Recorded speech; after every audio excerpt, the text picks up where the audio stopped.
Hello to everyone, चलिए start करते हैं आज का वीडियो जिसमें हम NCERT line by line discuss करेंगे। तो आज का टॉपिक है इलेक्ट्रिक चार्ज एंड फील्ड। ये क्लास +2 का फर्स्ट चैप्टर है। सो सारी एनसीईआरटी को मैं इस तरीके से रीड करूँगा और जो भी डाउट्स हैं आपके सारे क्लियर हो जाएंगे। तो Introduction. All of us have the experience of seeing a spark or hearing a crackle when we take off our synthetic clothes. जब भी हम जैसे अपना कोई सिंथेटिक क्लोथ है, अपना शर्ट है वो, या चाहे स्वेटर है वो उतारा, तो हमें स्पार्क या फिर क्रैकलिंग की आवाज़ सुनती है, पर्टिकुलरली इन ड्राई वेदर। तो ये मेनली ड्राई वेदर में होता है। This is almost inevitable with ladies garments like a polyester sari. तो लेडीज़ गारमेंट्स के साथ भी ये ज़्यादा देखने को मिलता है, जैसे पोलिस्टर साड़ी में देखने को मिल सकता है। Have you ever try to find any explanation for this phenomena? क्या आपने कभी इस फिनोमेना को फाइंड आउट करने, इसके पीछे का रीज़न क्या है, इसको फाइंड आउट करने की कोशिश करी है? Another common example of electric discharge is the lightning that we see in the sky during the thunderstorm. जैसे बिजली कड़कती है तो तब भी हम बहुत सारी लाइटनिंग देखते हैं गर्जना के टाइम पे। We also experience a sensation of an electric shock either while opening the door of a car और holding the iron bar of bus after sliding from our seat.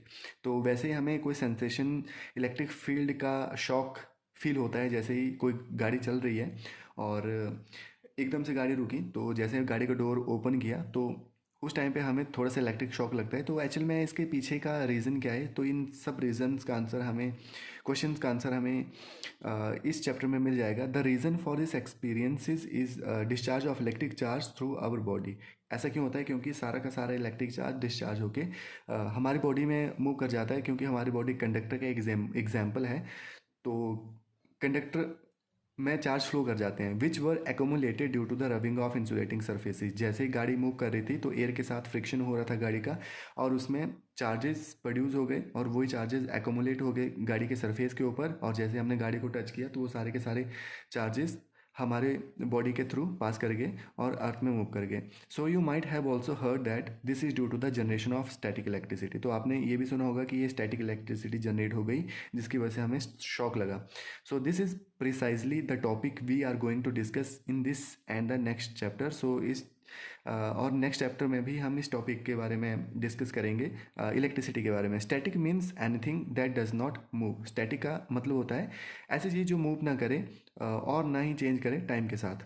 So electrostatic deals with the study of forces. Electrostatic में हम forces के बारे में discuss करते हैं, field के बारे में डिस्कस करते हैं एंड पोटेंशियल के बारे में डिस्कस करते हैं, arising from the static charges. ये सारी की सारी चीज़ें जो हैं वो स्टैटिक चार्ज से ही अराइज होती हैं। तो इस पैराग्राफ में, इंट्रोडक्शन में, हमने क्या डिस्कस किया कि जैसे ही हमने कोई अपनी शर्ट उतारी तो वहाँ पर हमें कुछ क्रैकलिंग की या फिर स्पार्क जैसा देखने को मिला, या जैसे गाड़ी चल रही है और वो रुकी तो वहाँ पर भी हमें अगर मैंने गाड़ी को टच किया या आपने गाड़ी को टच किया तो वो इलेक्ट्रिक शॉक लगा। तो ऐसा क्यों होता है? This is due to the static electricity. तो स्टैटिक इलेक्ट्रिसिटी की वजह से हम इसी चैप्टर में पढ़ेंगे फोर्सेस को, फील्ड को और पोटेंशियल को। सो नेक्स्ट टॉपिक स्टार्ट करते हैं, electric charge. So historically the credit of discovery of the fact that amber rubbed with wool और सिल्क। जैसे मैंने एम्बर को रब किया वूल के साथ, सिल्क के साथ, attract light object goes to Thales Miletus. सो ये जो एम्बर है वो अट्रैक्ट कर लेता है लाइट ऑब्जेक्ट को। ओके, और इसका क्रेडिट जाता है थेल्सा मिलेट। ये कौन है? ये एक पर्सन है, ग्रीक फिलोसफर, शॉर्ट में TOM मैंने लिखा है याद करने के लिए, Thales of Miletus. So Greece में थे ये अराउंड 600 BC के आसपास। The name electricity is coined from the Greek word electron. So electricity एक वर्ड इलेक्ट्रॉन से आया है जिसका मतलब होता है amber. Many such pairs of materials were known with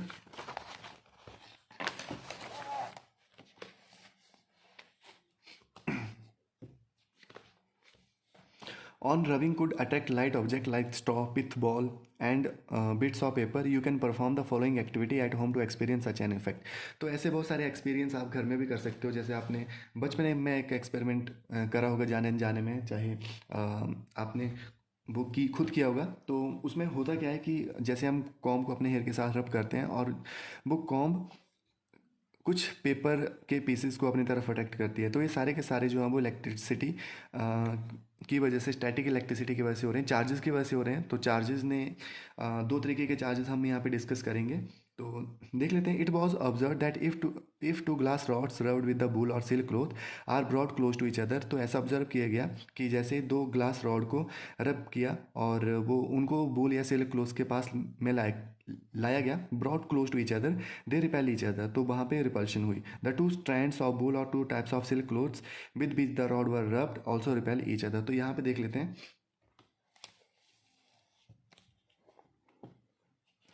ये डायग्राम बना रखा है। जैसे मैंने ग्लास रॉड को रब किया सिल्क क्लोथ के साथ, तो ग्लास रॉड पे पॉजिटिव चार्ज आ गया, और सेम ग्लास रॉड को मैंने रब किया सिल्क क्लोथ के साथ, तो उसमें दोनों दोनों ग्लास रॉड में पॉजिटिव चार्ज आ गया। जब मैंने दोनों ग्लास रॉड को पास में लाया तो दोनों में रिपल्शन हुआ। तो इससे पता चला कि सेम चार्जेस में रिपल्शन होता है। तो ये ग्लास रॉड को मैंने टाई कर रखा है सिल्क थ्रेड के साथ।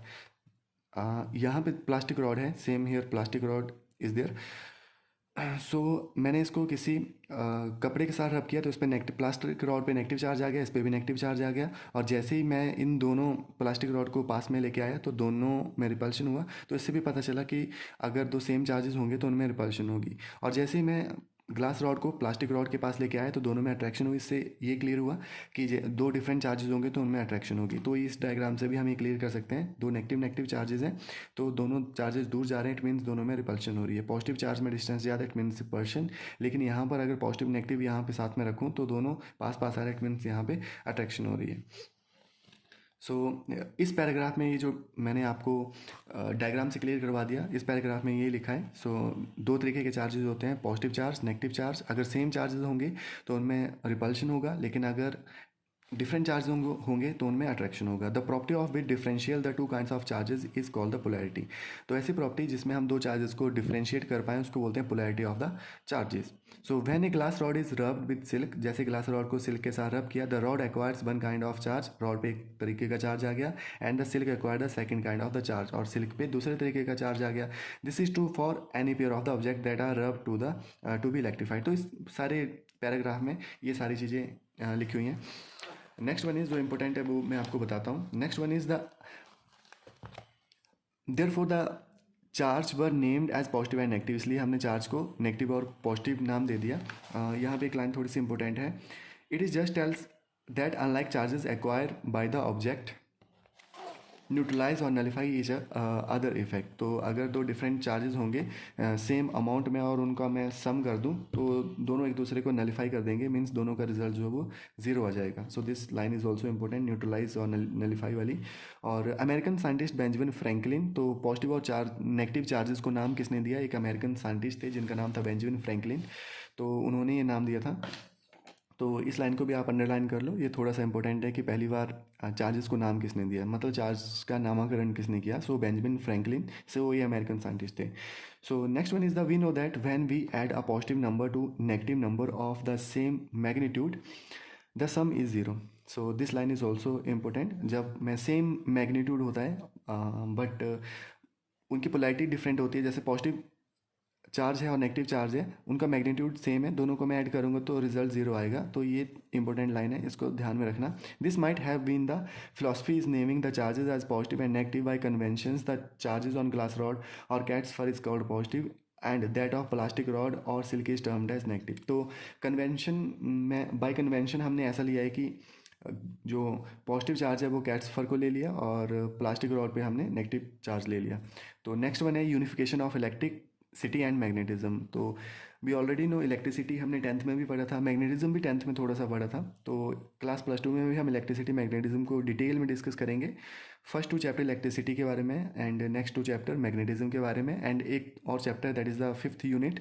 तो उसमें हम इलेक्ट्रोमैग्नेटिज्म एक टर्म यूज़ करेंगे, that is combination of the electricity and magnetism. देखो नाम ही से क्लियर है, electromagnetism means electricity and magnetism. Okay, so electricity से हम मैग्नेटिज्म को प्रोड्यूस कर सकते हैं और मैग्नेटिज्म से इलेक्ट्रिसिटी को प्रोड्यूस कर सकते हैं। सो पहले तो हमें ये चीज़ें क्लियर नहीं थी। सो क्योंकि इलेक्ट्रिसिटी के बारे में हमें, ये देखो यहाँ से क्लियर हो रहा है, स्टैटिक इलेक्ट्रिसिटी के बारे में 600 BC में थेल्स ऑफ मिलेट ने बता दिया था। और मैग्नेटिज्म के बारे में भी हमें बहुत पहले क्लियर था, लेकिन इलेक्ट्रिसिटी और मैग्नेटिज्म के बीच में कोई रिलेशन हो सकता है, इसके बारे में हमें क्लियर नहीं था। तो फर्स्ट टाइम जो रिलेशन पता चला वो 1820 में पता चला। ये डेनिश साइंटिस्ट ऑरेस्टेड को इसका क्रेडिट जाता है। उन्होंने इलेक्ट्रिसिटी और मैग्नेटिज्म को इकट्ठा कर दिया। सो एक टर्म यूज़ करी गई इलेक्ट्रोमैग्नेटिज्म। तो बहुत सारे साइंटिस्ट जैसे मैक्सवेल थे, फेराडे थे, इस फील्ड में उन्होंने योगदान दिया और हम जो है वो इलेक्ट्रोमैग्नेटिज्म को अब इकट्ठा पढ़ते हैं। सो ये जो पैराग्राफ है बिल्कुल डिटेल में जो डेनिस साइंटिस्ट और स्टडीज़ के बारे में चैप्टर नंबर 4 में भी बताया गया है, तो वहाँ पर भी हम एक बार डिटेल में इसको देख लेंगे। So a simple apparatus to detect charge on a body is gold leaf electroscope. तो बॉडी पर चार्ज डिटेक्ट करने के लिए एक सिंपल सा apparatus होता है जिसका नाम है गोल्ड लीफ इलेक्ट्रोस्कोप। तो ये भी आपको MCQ में क्वेश्चन आ सकते हैं, इसको हाईलाइट कर लो। So it consist of vertical metal rod. तो ये दे रखा है कि इलेक्ट्रोस्कोप होता कैसा है। तो यहाँ पे मैं डायग्राम से आपको क्लियर कर देता हूँ। इलेक्ट्रोस्कोप में इस तरीके का एक बॉक्स है, ये चाहे एक तरीके का ये बॉटल जैसा है। यहाँ पर हमने जैसे ये रॉड आगे की तरफ मूव कर रही है और यहाँ पे गोल्ड के लीफ एक पत्ता जैसा बना हुआ है जो कि गोल्ड का बना है। तो जैसे ही मैंने चार्ज रॉड के थ्रू आगे पास किए तो ये चार्ज जो है वो आगे मूव कर गए, क्योंकि अभी गोल्ड लीफ पे भी पॉजिटिव, दोनों में पॉजिटिव चार्ज आएंगे तो ये लीफ जो है वो एक्सपेंड कर जाएगा लाइक दिस। सो कुछ इस तरीके से थे गोल्ड लीफ। जैसे मैंने इस पर चार्ज दिया तो दोनों पे पॉजिटिव चार्ज आया, तो दोनों में सेम चार्जेस आने की वजह से दोनों में रिपल्शन होगी। तो ये चीज़ आपको ध्यान में रखनी है। तो इस पैराग्राफ में ये चीज़ जो है वो डिटेल में लिखी गई है कि गोल्ड लीफ इलेक्ट्रोस्कोप बनाते कैसे हैं और बनाने के बाद हम कैसे एक्सपेरिमेंट को कर सकते हैं और कैसे जो है वो चार्जेस को प्रेडिक्ट कर सकते हैं। सो नेक्स्ट वन इज़ द, अच्छा यहाँ पे एक इलेक्ट्रिकल सीरीज़ है, आप भी साथ में नोट्स एनसीईआरटी में ही बना सकते हैं, इलेक्ट्रिकल सीरीज़। सो अब हमें कैसे पता चलेगा कि मैंने दो चीज़ों को रब किया तो कौन सी चीज़ पे पॉजिटिव चार्ज आएगा तो कौन सी चीज़ पे नेगेटिव चार्ज आएगा। तो ये एक्सपेरिमेंट किए गए और बाद में हमने एक सीरीज़ बनाई। तो सीरीज़ में पॉजिटिव आपने ऊपर की तरफ रखना है, नेगेटिव नीचे की तरफ। और fur, flannel, glass, perspex, cotton, silk, leather, wood, wax, amber, polythene, plastic and PVC. Okay, इस तरीके से सीरीज़ को अरेंज कर दो। सो जैसे मैंने फर को ग्लास के साथ रब किया तो ग्लास पे नेगेटिव चार्ज आ गया, फर पे पॉजिटिव चार्ज आ गया। ओके, जितना नीचे जाते जाएंगे नेगेटिव चार्ज आता जाएगा, जितना ऊपर जाते जाएंगे पॉजिटिव चार्ज आएगा। फॉर एग्जांपल कोई भी आप एक पेयर ले सकते हो। जैसे लेदर को मैंने वैक्स के साथ रब किया तो लेदर पे, क्योंकि लेदर ऊपर है इसलिए लेदर पे पॉजिटिव चार्ज, वैक्स नीचे है, वैक्स पे नेगेटिव चार्ज। जैसे मैंने पीवीसी को फर के साथ रब किया तो फर पे पॉजिटिव चार्ज एंड पीवीसी पे नेगेटिव चार्ज। तो इस तरीके से आप इस सीरीज़ को याद कर सकते हो। Next one is the conductor and insulator. So a metal rod held in hand and rubbed with wool. So metal rod को हमने हैंड में लिया और बूल के साथ रब किया, फ्रिक्शन करवाया with wool, not show any sign of being charge. तो इस क्वेश्चन का आंसर आप दे सकते हो कि जैसे मेटल रॉड को हमने हाथ में लिया और फ्रिक्शन के थ्रू उसमें चार्ज प्रोड्यूस करने की कोशिश करी तो उसमें कोई भी चार्ज नहीं आता। द रीज़न इज़ क्योंकि हमारी बॉडी भी एक कंडक्टर का एग्जाम्पल है। जो भी चार्ज प्रोड्यूस हो रहे हैं वो हमारी बॉडी में धीरे धीरे मूव करके अर्थ में मूव कर रहे हैं या हमारी बॉडी में ही मूव कर रहे हैं। ओके, इसकी वजह से उनमें मेटल रॉड में चार्ज प्रोड्यूस नहीं हो रहा। लेकिन हम क्या करेंगे, however if a metal rod with A wooden और प्लास्टिक हैंडल, मेटल रॉड को मैंने वुडन और प्लास्टिक हैंडल के साथ पकड़ा, it rubbed without touching it's metal part, और मेटल पार्ट को टच नहीं किया और फ्रिक्शन के थ्रू उसमें चार्जेस प्रोड्यूस करने की कोशिश करी, it show sign of charging. तो इसमें चार्ज प्रोड्यूस हो गया। Suppose we connect one end of the copper wire to the neutralized pith ball and the other end of the negative. तो इसमें बिल्कुल ये दे रखा है कि इंसुलेटर और कंडक्टर के बीच में डिफरेंस क्या होता है। सो कंडक्टर आपको ऑलरेडी क्लियर है, जिसमें चार्जेस इजीली पास कर सकते हैं, और इंसुलेटर क्या होते हैं जिनमें चार्जेस इजीली पास नहीं कर सकते क्योंकि उनमें हाई वैल्यू ऑफ रेजिस्टेंस होती है।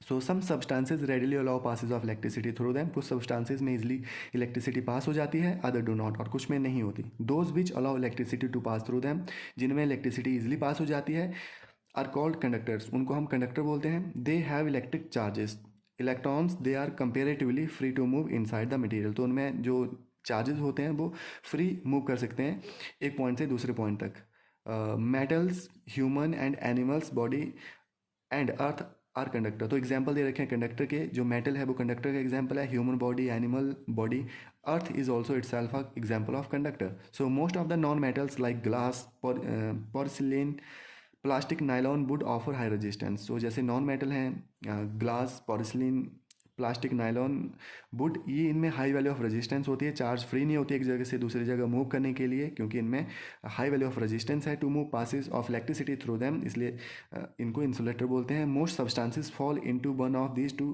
क्लासेस स्टेटेड अब सो मैक्सिमम जो सब्सटेंसेज हैं इन्हीं दो कैटेगरी में फॉल करते हैं, इंसुलेटर और कंडक्टर। मैक्सिमम बोला मैंने, सारे नहीं बोला, क्योंकि कुछ और भी चीज़ें हम आगे चल के डिस्कस करेंगे। So when some charges is transfer to a conductor, जैसे कंडक्टर के ऊपर कुछ चार्जेस को मैंने ट्रांसफर कर दिया, it readily gets distributed over the entire surface, तो ये सारे के सारे सरफेस पर फैल जाते हैं of the conductor. In contrast if some charges is put on an insulator it stay at the same place.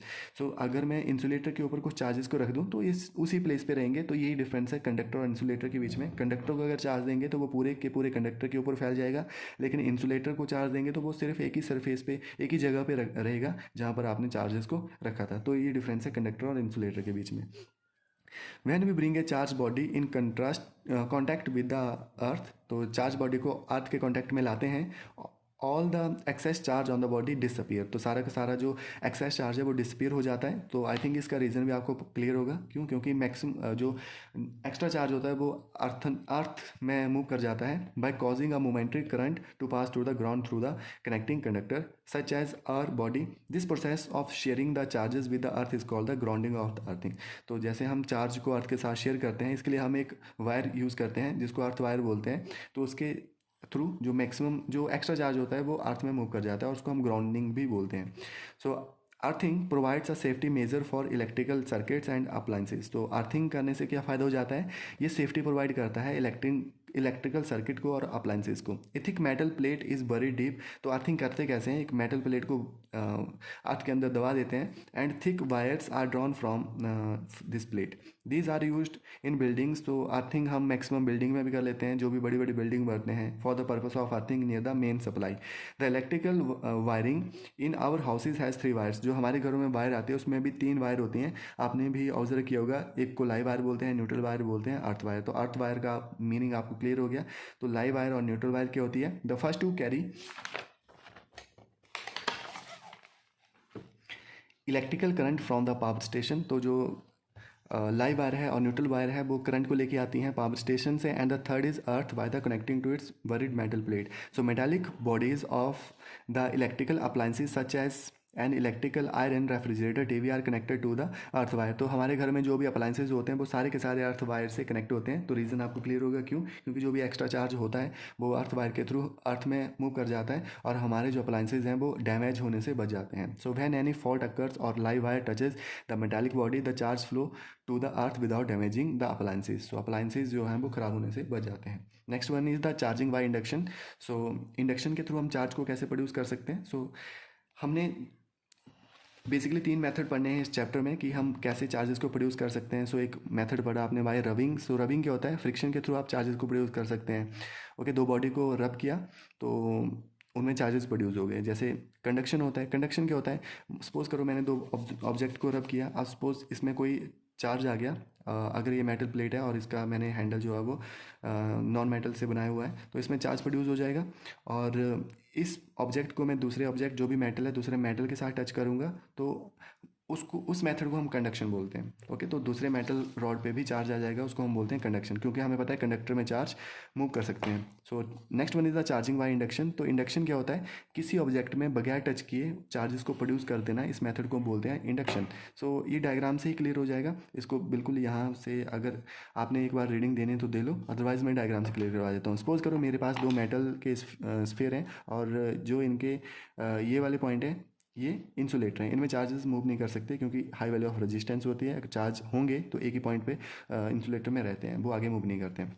लेकिन मेटल में चार्जेस जो हैं वो आगे मूव कर सकते हैं। सो 2 मेरे पास स्फीयर हैं। The name of first sphere is A, the name of the second sphere is B. अब जैसे मैंने ये मेटल रॉड है, इसमें पॉजिटिव चार्ज है, तो ऑब्वियस सी बात है मैंने इसको टच नहीं करवाया। सो पॉजिटिव चार्ज है तो अट्रैक्ट किसको करेगा? ये नेगेटिव चार्ज, जो भी मेटल स्फीयर का जो नेगेटिव चार्ज है वो अट्रैक्ट कर लेगा सारे नेगेटिव चार्ज को। तो ऑब्वियस सी बात है पॉजिटिव रिपेल किसको करेगा? पॉजिटिव को। तो जो पॉजिटिव है वो इस पॉजिटिव से दूर चला जाएगा, तो पॉजिटिव दूर जाके बैठ गया और नेगेटिव जो वो पास में आ गया। ओके, सो ये अभी टच में है, लेकिन हमने क्या किया? अब पॉजिटिव जो वो अलग हो गया, नेगेटिव अलग हो गया, तो हमने इनको थोड़ा सा डिस्टेंस इनका बढ़ा दिया, सेपरेशन कर दिया। सो अब नेगेटिव चार्ज स्फीयर पे रहा और पॉजिटिव जो है वो अलग होकर दूसरे स्फीयर पे आ गया, that is the on sphere B. So इसके बाद हुआ क्या, अब इस मेटल रॉड को हमने हटा दिया, तो यहाँ पे नेगेटिव चार्ज और पॉजिटिव चार्ज में अट्रैक्शन ऑब्वियस ही बात है, तो नेगेटिव चार्ज यहाँ पे आ गया, पॉजिटिव चार्ज यहाँ पे आ गया, लेकिन दोनों में कोई भी दोनों अटैच नहीं है गैप एन में तो ये चार्ज जो है वो मूव नहीं करेंगे। नेक्स्ट वन इज़, अब थोड़ा सा डिस्टेंस मैंने और इंक्रीज़ कर दिया तो नेगेटिव चार्ज जो है पूरे स्फीयर पे फैल गया और पॉजिटिव चार्ज पूरे स्फीयर पे फैल गया, ये आगे मूव नहीं कर सकते क्योंकि ये वाला पार्ट जो है वो इंसुलेटर का है। तो इस पूरे जो पैराग्राफ है इसमें ये लिखा है, और हमने मेटल रॉड को टच भी नहीं किया और इन स्फीयर पे पॉजिटिव और नेगेटिव चार्ज आ गए। इट मीन्स हमने चार्जेस प्रोड्यूस कर दिए दूसरे मेटल स्फीयर पर विदाउट टचिंग दैट ऑब्जेक्ट। इस मेथड को बोलते हैं इंडक्शन। सो हमने 3 मेथड बड़े चार्ज को प्रोड्यूस करने के, friction, conduction and induction. Short में आप ट्रिक याद कर सकते हो, that is the FCI। Okay, F C I याद कर लो, that is the question direct आएगा कि how we can produce charge on bodies और conductor. So we have 3 methods, that is the friction, conduction and induction, that is the FCI। Okay, so question यहाँ पे दे रखा है, how can you charge a metal sphere positively without touching it. So metal sphere पे हमने positive charge लाना है तो उसको टच भी नहीं करना है, तो अब टच नहीं करना है तो कौन सा मेथड यूज़ होगा, दैट इज़ इंडक्शन मेथड। और हमने पॉजिटिव चार्ज लाना है, इट मीन्स जो मेटल रॉड है जो पास में लेके आएंगे मेटल स्फीयर के वो नेगेटिव होनी चाहिए, तभी तो पॉजिटिव चार्ज आएगा। ओके, तो ये डायग्राम से क्लियर हो जाएगा। सो यहाँ पे ये मेटल स्फीयर है, अभी इस पर कोई चार्ज नहीं है, हमने कौन सा चार्ज लाना है इस पर, पॉजिटिव। तो मैं नेगेटिव रॉड इसके पास लेके आया, तो ऑब्वियस ही बात है नेगेटिव को पॉजिटिव नेगेटिव दोनों एक दूसरे की तरफ अट्रैक्ट हो जाएंगे, और जो नेगेटिव नेगेटिव है वो रिपेल करेंगे तो नेगेटिव दूर जाके बैठ जाएगा। ओके, सो मैं क्या चाहता हूँ कि नेगेटिव चार्ज इस पर रहे ना, क्योंकि मुझे पूरे स्फीयर पे पॉजिटिव चार्ज लाना है, तो मैंने इसको अर्थ कर दिया, तो पॉजिटिव चार्ज जो है वो एक्सेस नेगेटिव चार्ज जो है वो ग्राउंड में चला गया। ये पॉजिटिव क्यों नहीं गया, क्योंकि ये अट्रैक्ट हो रहा है इस नेगेटिव की तरफ, और मैंने इस वायर को हटाया तो पूरा का पूरा पॉजिटिव चार्ज जो है वो यहाँ पे आ गया। जैसे मैंने इस रॉड को हटाया तो पूरा स्फीयर पे पॉजिटिव चार्ज हो गया। तो ये क्वेश्चन का आंसर है कि हम बाई इंडक्शन, और ये आप डायग्राम से भी क्लियर करवा सकते हो कि कैसे हम बाई इंडक्शन से पॉजिटिव चार्ज मेटल स्फीयर पे ला सकते हैं। आई होप दिस इज़ क्लियर। अगर आपको कोई भी डाउट्स आ रहे हैं तो आप कमेंट बॉक्स में ज़रूर लिखिएगा। Okay, next one is the basic properties of charges. So charges की बेसिक प्रॉपर्टी क्या क्या होती हैं। सो यहाँ पे पहले मैं शॉर्ट ट्रिक ही बता देता हूँ, उसके बाद हम इसको क्लियर करेंगे ताकि आपको जब हम रीड करेंगे तो और ज़्यादा क्लियर हो जाए। तो चार्जेस देखो, हमारा एम क्या है, चार्जेस के बारे में मैक्सिमम जानना, क्योंकि हमें इलेक्ट्रिसिटी के बारे में पता करना है। सो इलेक्ट्रिसिटी के लिए चार्जेस का पता होना जरूरी है, उसकी प्रॉपर्टीज़ का, उसको प्रोड्यूस कैसे कर सकते हैं, उसके बिहेवियर का, सब कुछ हमें पता होना चाहिए। सो हमने चार्ज प्रोड्यूस कैसे कर सकते हैं ये फाइंड आउट कर लिया। अब हम देखते हैं कि चार्जेस की प्रॉपर्टीज़ क्या होती हैं। ओके, सो चार्जेस की प्रॉपर्टी क्या होती हैं, ACQ शॉर्ट ट्रिक है, याद कर लो, that is the additive, conservative and quantization. Additive, conservative and quantization. तो चार्ज को हम ऐड भी कर सकते हैं, चार्ज कंजर्व भी हो सकता है, चार्ज क्वांटाइज भी हो सकता है। तो ये होता क्या है, अब इसको हम देख लेते हैं। एडिटिव, तो ये तो आई थिंक नाम से क्लियर हो रहा है, एडिटिव मीन्स चार्ज को ऐड कर सकते हैं एल्जेब्रिकली। ओके, सो यहाँ पे लिखा है charges add up like real number. Charges को हम रियल नंबर की तरह ऐड कर सकते हैं। सपोज करो हमारे पास या किसी भी मेटल स्फीयर पे बहुत सारा चार्जेस है, Q1, Q2, Q3 so on up to Qn। तो आपसे क्वेश्चन है कि टोटल चार्ज उस पर कितना होगा मेटल स्फीयर पे, तो हम बोलेंगे कि टोटल जो है वो उसको algebraically like a real number add कर दो। सो Q1, Q2, Q3 सब हमने ऐड कर दिया तो टोटल चार्ज ये आ गया मेटल स्फीयर पे। सपोज करो मेटल स्फीयर पे चार्ज है, दैट इज़ द 1 + 1 + 2 -3 + 4 -5। जब मैंने इसको सबको ऐड किया तो मेरे पास आ गया -1। तो क्वेश्चन यही था कि एडिटिविटी ऑफ चार्ज क्या होता है। तो एडिटिविटी ऑफ चार्ज की चार्जेस को हम ऐड कर सकते हैं like a real number algebraically. Okay, so next one is the charge is conserve. तो चार्ज हमेशा कंजर्व रहता है। कंजर्व मीन्स चार्ज जो है वो किसी, सपोज करो मेरे पास एक आइसोलेटेड सिस्टम है। आइसोलेटेड सिस्टम आप अपना रूम सपोज कर सकते हो। अब रूम में मैंने ये ले लिए 2 मेटल रॉड ले लिया। हम सपोज कर रहे हैं कि ये मेटल रॉड है, तो अगर मैंने रब किया तो हो सकता है कि दोनों पे जो है वो कोई ना कोई चार्ज प्रोड्यूस हो गया। तो अब पहले तो ये न्यूट्रल थे, इस पर कोई चार्ज नहीं था, इस पर भी कोई चार्ज नहीं था। अब इस पर हम सपोज करें इस पर पॉजिटिव चार्ज आ गया, अब नेगेटिव चार्ज आ गया। ओके, सो पॉजिटिव चार्ज कितना है, जितना इसने इसको इलेक्ट्रॉन ट्रांसफ़र किए। अगर फिर से दोनों को मैं ऐड करूँगा तो दोनों का सम फिर से 0 हो जाएगा। सो इट मीन्स कि चार्ज जो होते हैं वो हमेशा कंजर्व रहते हैं। इसका मतलब क्या है कि the total charge of an isolated system is always conserved. Conservation of charge has been establish experimentally. तो ये एक्सपेरिमेंटली फाइंड आउट किया गया कि जो आइसोलेटेड सिस्टम का जो टोटल चार्ज होता है वो हमेशा कंजर्व रहता है। Next one is the quantization of the charge. तो इसके लिए एक फॉर्मूला आपको याद करना है, that formula is very very important. Q is equal to NE। This formula is known as the quantization of the charge. इसको रीड कैसे करते हैं, that is the all free charges are integral multiples of the basic unit of charge denoted by E. सारा का सारा जो charge होता है वो बेसिक यूनिट का मल्टीप्लाई करने के बाद आता है। मीन्स इसका इंडायरेक्ट मीनिंग ये भी हो गया कि चार्ज हमेशा आपको पॉइंट्स में नहीं मिलेगा, चार्ज हमेशा 1 2 3 4 5 की फॉर्म में मिलेगा। ओके, हमेशा चार्ज जो है वो 1 2 3 4 5 की फॉर्म में मिलेगा। ये फॉर्मूले से आप याद कर सकते हो। जैसे एग्जांपल लेके चलते हैं, सपोज करो आप मार्केट गए और आपने जो है वो कुछ जैसे आपने चीनी लेनी है, तो आप 250 ग्राम भी ले सकते हैं, 500 ग्राम भी ले सकते हैं, आधा किलो भी ले सकते हैं और 1 किलो भी ले सकते हैं। लेकिन सपोज़ करो एक चार्ज की दुकान है, तो चार्ज अगर आप लेंगे तो चार्ज कभी भी जो है वो हाफ़ नहीं मिलता, चार्ज कभी भी जो है वो 1.3 या कुछ इस तरीके का नहीं मिलता। चार्ज हमेशा हमेशा पैकेट्स में मिलता है। Charge always flow in packets. जो हमेशा जो पैकिंग होगी वो 1 2 3 4 5 6 ऐसे होगी। तो इसको बोलते हैं कि is equal to n e, that is the charges are integral multiple of the basic unit of charge denoted by e. Okay, और तब बेसिक चार्ज हमने बोला, तो बेसिक चार्ज होता कितना है, तो बेसिक चार्ज ये वैल्यू आपको याद रखनी है।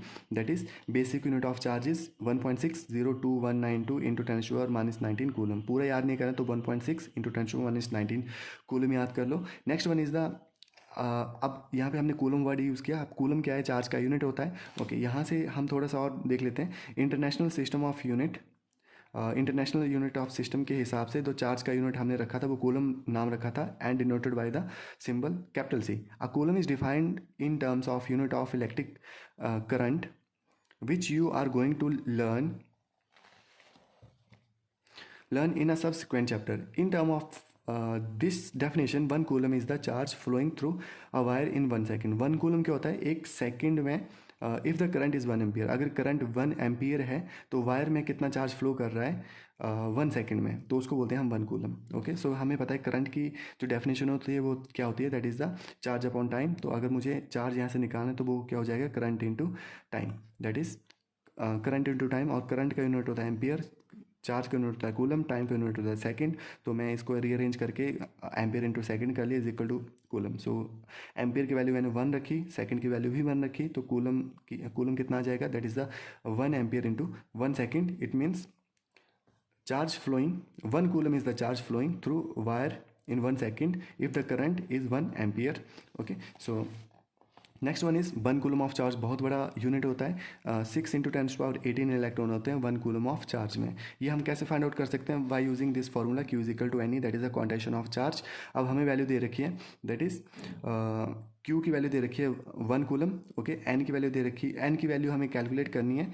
And next one is 1.6 into 10⁻⁻19 coulomb, जो कि बेसिक यूनिट हमने यहाँ पे स्टडी करी, जो कि बेसिक यूनिट होती है। तो इसको कैलकुलेट करेंगे। सो 1 कूलम यहाँ पे एंड डिवाइडेड बाई इस वैल्यू को हम यहाँ पे ले आए, that is 1.6 into 10⁻⁻19 coulomb. So this is equal to N। So इसको डिवाइड करेंगे, सो पॉइंट हटा तो यहाँ पे 10 आ गया, तो 16 इंटू 10⁻⁻19 बन गया। ओके, सो अब -19 को मैं जब यहाँ पे न्यूमरेटर में लेके गया तो ये +19 हो गया। अब 10 छोटा है और 16 बड़ा है तो मैं डिवाइड नहीं कर पाऊंगा। सो यहाँ से मैंने एक जीरो यहाँ पे लगा दिया, तो यहाँ 100 बन गया और 10⁻18 बचा। सो 100 इंटू 10⁻18 डिवाइड बाई 16। अब 16 से 100 डिवाइड हो सकता है 6.25 से। So n is equal to 6.25 into 10⁻18। So मतलब एक कूलम में कितने इलेक्ट्रॉन होते हैं, 6.25 इंटू 10⁻18। सो ये वैल्यू अब आपको याद करनी है, आपको कैलकुलेट करने की भी जरूरत नहीं होनी चाहिए, क्योंकि ये डायरेक्ट MCQ में क्वेश्चन आ सकता है और बहुत जगह यूज़ होता है। जब भी हम NCERT की एक्सरसाइज भी देखेंगे तो वहाँ पे भी ये वैल्यू डायरेक्ट यूज़ होती है। तो इसको याद रखना, 6.25 इंटू 10⁻18 इलेक्ट्रॉन होते हैं एक कूलम में। नेक्स्ट वन इज़ अब कूलम का तो हमने याद कर लिया, माइक्रो कूलम में कितने होते हैं, तो माइक्रो कूलम में होते हैं 10⁻6। माइक्रो कूलम का मतलब होता है 10⁻6 कूलम। ओके, तो next one is 1 micro coulomb contain something like 10⁻13 times the electronic charge. तो 1 माइक्रो कूलम भी बहुत बड़ी यूनिट है चार्ज की, 10⁻13 टाइम्स ऑफ इलेक्ट्रॉनिक चार्ज होता है इसमें। ओके, सो ये पेज मैंने आपको क्लियर करवा दिया, इसमें आपको कोई भी डाउट नहीं आएगा। नेक्स्ट बात करते हैं दिस वन। सो क्वेश्चन है, if 10⁻9 electron move out of a body to another body, अगर एवरी सेकेंड, हर एक सेकेंड में एक बॉडी से 10⁻9 इलेक्ट्रॉन मूव कर रहे हैं, how much time is required to get a total charge of 1 coulomb on the other body. तो दूसरी बॉडी पर 1 कूलम चार्ज आने में कितना टाइम लगेगा। सो क्वेश्चन को समझो पहले। सो क्वेश्चन ये है कि एक ऑब्जेक्ट है, उसमें से चार्ज मूव कर रहा है हर एक सेकंड में 10⁹9 इलेक्ट्रॉन मूव कर रहे हैं। तो क्वेश्चन है कि दूसरी बॉडी अब चार्ज मूव कर रहा है तो दूसरी बॉडी पे जा रहा होगा, तो दूसरी बॉडी पर 1 कूलम चार्ज मैंने इकट्ठा करना है, तो उसके लिए कितना हमें टाइम लगेगा, तो आपको वो टाइम कैलकुलेट करना है। सो अब हमें क्लियर है कि एक कूलम में कितने इलेक्ट्रॉन होते हैं, दैट इज़ द 6.25 इंटू 10⁻18। तो इसको शॉर्टकट में आप यूज़ कर सकते हो।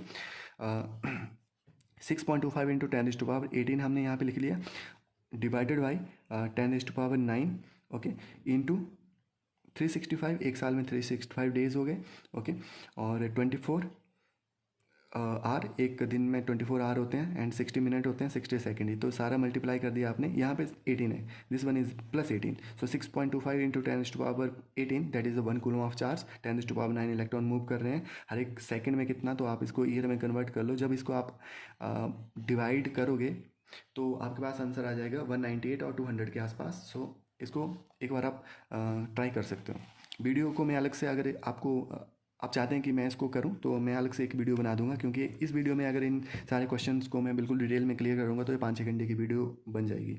सो next question is how much positive and negative charge is there in a cup of water. तो एक कप ऑफ वाटर में कितना पॉजिटिव और नेगेटिव चार्ज हो सकता है। तो पहले कप ऑफ वाटर में हम सपोज कर लेते हैं कि उसकी जो क्वांटिटी है उसमें 250 ग्राम जो है उसकी क्वांटिटी है, मतलब इतना लीटर उसमें कोई भी लिक्विड आ सकता है, वाटर आ सकता है 250 ग्राम, ओके। तो हमें अब वेट पता चल गया 250 ग्राम है। तो पहले तो हमने मोल्स निकालने हैं, क्वेश्चन क्योंकि हमने केमिस्ट्री में +1 में पढ़ा है कि मोल्स निकालने पड़ते हैं। मोल्स निकाल के फिर इजीली हम जो है वो कोई भी चार्ज और एटम को फाइंड आउट कर सकते हैं। तो मोल्स निकालने का फॉर्मूला क्या होता है, given mass upon molar mass into Avogadro number. So given mass कितना आ गया 250, मोलर मास वाटर का कितना होता है 18, सो 250 अपॉन 18 इंटू एवोगैड्रो नंबर मैंने कर दिया, दैट इज़ द 6.023 इंटू 10⁻23। तो 15 upon 18 into 6.02 into 10⁻23, okay. So ये 10 कहाँ से आया, इंटू 1.6 इंटू 10⁻19 कहाँ से आया। सो 10 तो टोटल नंबर ऑफ चार्ज हो गया, ओके, और एक total number of that is electron और प्रोटॉन हो गए H2O के अंदर, ओके, H2O। सो H2O के अंदर इसमें 8 और इसमें 2, टोटल 2 ये हाइड्रोजन के एटम है, तो टोटल 2 हो गए, तो 10। और एक इलेक्ट्रॉन पे चार्ज कितना होता है 1.6 इंटू 10⁻19 कूलम। सो इसको पूरा मल्टीप्लाई करेंगे, हमारे पास आंसर आ जाएगा 1.34 इंटू 10⁻7 कूलम में। तो चार्ज पूछा था तो कूलम में आंसर है। Next one is the Coulomb law. So Coulomb law क्या है, फोर्स की क्वांटिटी को बताता है। So Coulomb law is the quantitative statement about the force. So quantity को बताता है फोर्स की between 2 point charges when the linear size of the charge bodies are much smaller. अगर लीनियर साइज को मैं स्मॉल मान लूँ as compare to distance, distance को ज़्यादा मान रहा हूँ और चार्ज के बीच की चार्ज का जो साइज है उसको स्मॉल मान रहा हूँ, लीनियर साइज, तो द साइज में भी इग्नोर, तो हम साइज को इग्नोर कर देंगे और साइज को हम पॉइंट चार्जेस लेंगे, okay. Coulomb measured the force between 2 point charges. Coulomb ने 2 पॉइंट चार्ज के बीच की फोर्स को मेजर किया and found that it varied inversely as the square of the distance between them. और उसने ये फाइंड आउट किया कि जो फोर्स है वो इनवर्स स्क्वायर के हिसाब से वेरी करती है and product of the magnitude of the 2 charges, और वो डायरेक्टली प्रोपोर्शनल होती है product of magnitude of 2 charges and acted along the line joining. So this line is important. और ये जो फोर्स है वो एक्ट कैसे करेगी, acted along the line joining of the 2 charges. तो ये थोड़ा सा ध्यान में रखना है इसको, फोर्स हमेशा ऐसे एक्ट करेगी ये।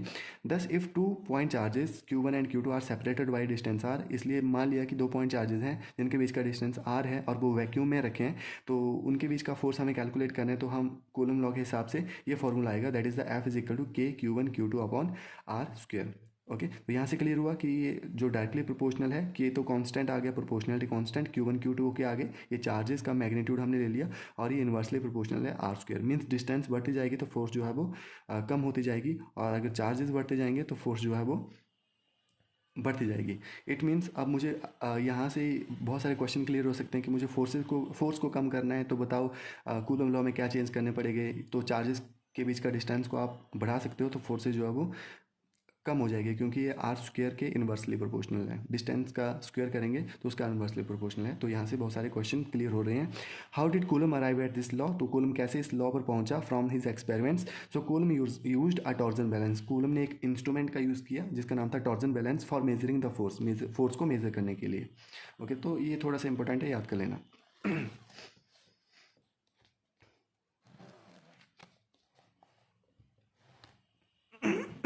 Okay, when the separation between two sphere is much larger, अगर स्फीयर के बीच का डिस्टेंस बहुत ज़्यादा है, the radius of each sphere the charge sphere may be regarded as a point charge. तो ये हमने पहले भी डिस्कस कर लिया कि अगर डिस्टेंस ज़्यादा होगा तो हम जो है वो स्फीयर को एक पॉइंट चार्ज की तरह कंसिडर करेंगे। However the charges on sphere are were unknown, क्योंकि जब कूलम इस प्रॉब्लम को सॉल्व कर रहे थे तो ऑब्वियस सी बात है स्फीयर पे चार्ज कैसे फाइंड आउट करें, क्योंकि चार्ज तो बहुत छोटा एक यूनिट है, बहुत छोटी वैल्यू है। How then Coulomb could be discover relation, तो कूलम ने ये इक्वेशन 1.1 कैसे फाइंड आउट करी, तो Coulomb thought of the following simple way, एक तरीका सोचा। Suppose the charge on a metallic sphere is q, suppose कर लो एक हमने मेटालिक स्फीयर पे चार्ज क्यू मान लिया। If the sphere is put in contact with an identical uncharge sphere, तो सेम एक और हमने अनचार्ज स्फीयर लाया और उसके कॉन्टैक्ट में रख दिया। तो ऑब्वियस ही बात है क्योंकि वो कंडक्टर हैं तो एक स्फीयर से दूसरे स्फीयर में चार्ज मूव कर जाएगा सिमिट्री के कारण। तो अगर पहले ऑब्जेक्ट में चार्ज क्यू था और दूसरे को उसको कंडक्ट में लाया तो दूसरे में चार्ज कितना आ गया, that is the half charge उसमें मूव कर गया। तो क्यू का हाफ कितना हो गया, दैट इज़ द क्यू/2। तो क्यू/2 फर्स्ट स्फीयर में रहा और क्यू/2 सेकंड स्फीयर में रहा। अब जिस पे क्यू/2 है फर्स्ट स्फीयर में, उसको उसके कांटेक्ट में हम एक और स्फीयर लेके आए आगे, तो आधा चार्ज जो वो नेक्स्ट स्फीयर में मूव कर गया। तो क्यू/2 का हाफ कितना हो गया, दैट इज़ द क्यू/4। तो चार्जेस ऐसे ऐसे आगे बढ़ते रहेंगे। अब क्यू/4 के भी कांटेक्ट में एक और स्फीयर लेके आऊँगा तो उसमें क्यू/8 हो जाएगा। So Coulomb varied the distance for a fixed pair of charges and measure the force for the different separation. तो कूलम ने फोर्स को डिफरेंट डिफरेंट सेपरेशन पे मेजर किया और बाद में इक्वेशन 1.1 हमारे पास आ गई। सो next one is the SI unit of value of के। के का एसआई यूनिट और वैल्यू क्या होती है, इज अबाउट 9 इंटू 10⁹ इसकी वैल्यू होती है और इसका यूनिट है न्यूटन मीटर स्क्वायर पर coulomb square. The unit of charge that result from the choice is called a coulomb which define earlier in section 1.4। Putting this value of K in equation 1.1 we see that Q1 is equal to Q2 is equal to 1 coulomb, R is equal to 1 metre. तो ये value 9 into 10⁹ जो कि एक ही value हमने question number 1 में put करी, okay यहाँ पे पुट कर दी। और अगर Q1 और Q2 की वैल्यू को मैं 1 कूलम के बराबर लेता हूँ, R जो है वो भी हमने 1 मीटर ले लिया। सो यहाँ से हमें कुछ चीज़ें क्लियर हुई। तो that is 1 coulomb is the charge that when placed at a distance of 1 metre. So 1 coulomb कितना चार्ज हो गया जब स्फीयर को हमने 1 मीटर के डिस्टेंस पे रखा from another charge of the same magnitude in vacuum. और ये सारी चीज़ें वैक्यूम में हो रही हैं। एक्सपीरियंस एंड इलेक्ट्रिक फोर्स, तो उनमें फोर्स कितने लग रही है यहाँ से क्लियर हो गया हमें एक्सपेरिमेंट से। ये वैल्यू हमने 1 रखी, ये 1 मीटर, तो ये भी 1 आ गया और इसकी वैल्यू है 9 इंटू 10⁹ ओके। सो फोर्स की वैल्यू कितनी आ गई, that is the 9 into 10⁹ force की वैल्यू आ गई अगर चार्जेस को 1 मीटर और वैक्यूम में रखा है और डिस्टेंस 1 मीटर उनके बीच में। तो सो the constant K in equation 1.1 is usually put as K is equal to 1/4 pi epsilon naught. So K की वैल्यू को हम मैक्सिमम यही यूज़ करते हैं 1/4 पाई एप्सिलॉन नॉट। ये एप्सिलॉन नॉट एक सिंबल है, इसका स्पेलिंग EPSILON होता है। सो एफ की जगह 1/4 pi epsilon naught Q1 Q2 upon R square. तो ये भी हमारे पास इक्वेशन आ गई, दैट इज इक्वेशन नंबर 1.2। तो कूलम लॉ को हम दोनों ही इक्वेशन में आप याद कर सकते हो। एफ इज इक्वल टू के Q1 Q2 upon R square और के की वैल्यू अगर मैं 1/4 पाई एप्सिलॉन डाल दूँ तो ये आ गई F is equal to 1/4 pi epsilon naught Q1 Q2 upon R square. Equation को नंबर 1.1 दे दिया और दूसरी वाली इक्वेशन को 1.2 हमने नाम दे दिया। और एप्सिलॉन नॉट जो होता है वो परमिटिविटी ऑफ फ्री स्पेस होती है और इसकी जो वैल्यू होती है 8.854 इंटू 10⁻12 C2 n-1 m-2 होती है। सी कूलम जो चार्ज का यूनिट है, न्यूटन फोर्स का यूनिट है और मीटर जो है वो डिस्टेंस का यूनिट है। ये वैल्यू आप डायरेक्ट याद कर सकते हो।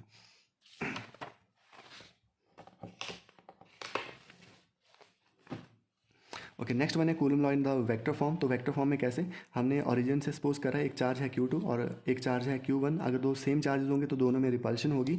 Distance of the charge Q2 from the origin is R2 and distance of the charge Q1 from the origin is R1। सो यहाँ से ये डिस्टेंस आ गया R1, यहाँ से ये वाला डिस्टेंस आ गया R2 एंड दोनों चार्जेस अगर पॉजिटिव हैं या दोनों चार्जेस नेगेटिव हैं तो दोनों में रिपल्शन होगी। तो रिपल्शन हमने ऐसे शो कर दी इस तरीके से। और F21 that is the force on second due to 1 and F12 that is the force on 1 due to second and this one is the displacement vector that is the R21 which is जिसकी value कितनी होती है R2 minus R1। ये हमने +1 में पढ़ा था। Okay, सो R21 की वैल्यू कितनी आ गई, that is the R2 minus R1। तो यहाँ पे ये शो करा गया डायग्राम से कि मेरे पास अगर दो सेम चार्जेस होंगे तो क्योंकि रिपल्शन से यहाँ से क्वेश्चन भी आपको डायरेक्ट आता है कि ये NCERT में क्वेश्चन है तो वहाँ पे देखेंगे। सो Q1 और Q2 दो चार्जेस हैं। सो यहाँ पे ये डायग्राम शो करा कि यहाँ से क्लियर हो गया हमें कि यहाँ पे रिपल्शन हो रही है, तो ऑब्वियस सी बात है अगर मैं यहाँ पे सपोज करूँ प्लस चार्ज है, यहाँ पे भी प्लस चार्ज है, तो प्लस इंटू प्लस जो है वो वैल्यू जो है वो जीरो से बड़ी आएगी, तो ग्रेटर देन जीरो हो गया। अगर दो डिफरेंट नेगेटिव चार्ज भी होंगे, सो यहाँ पे नेगेटिव है negative, so negative into negative value positive भी आएगी, तो वो भी वैल्यू जीरो से बड़ी होगी। लेकिन अगर दो सेम चार्ज हैं तो दोनों में अट्रैक्शन होगी, अट्रैक्शन के लिए हमने एरो अंदर की तरफ बना दिए। So charge Q1 and Q2, so value हमेशा जो है वो जीरो से बड़ी आएगी, क्योंकि पॉजिटिव इंटू नेगेटिव जो है वो वैल्यू नेगेटिव ही आती है, तो वो जीरो से कम ही होगी। ओके, सो R12 की वैल्यू सेम जैसे हमने R21 की लिखी वैसे R12 की भी लिख सकते हैं, R1 minus R2 which is equal to minus R21। Okay, R21 और R12, तो अगर मैंने R12 को R21 के फॉर्म में लिखना है तो यहाँ पे माइनस साइन यूज़ हो गया। And this one is the unit vector जो हमें डायरेक्शन बताता है, और यूनिट वेक्टर जिसका मैग्नीट्यूड 1 होता है। सो R21 कैप, तो ये कितना आ गया, that is the vector with magnitude.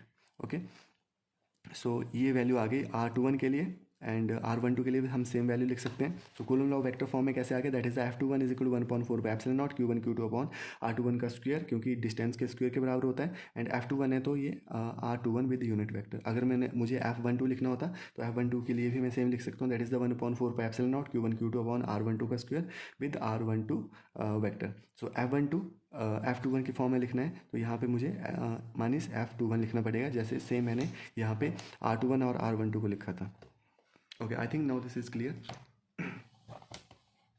So question है, इसको क्लियर कर लेते हैं। Coulomb law for electrostatic force between 2 point charges and Newton law. तो कूलम लॉ किसके लिए होता है, electrostatic force between 2 point charges को बताता है कूलम लॉ, ये अभी हमने डिस्कस किया।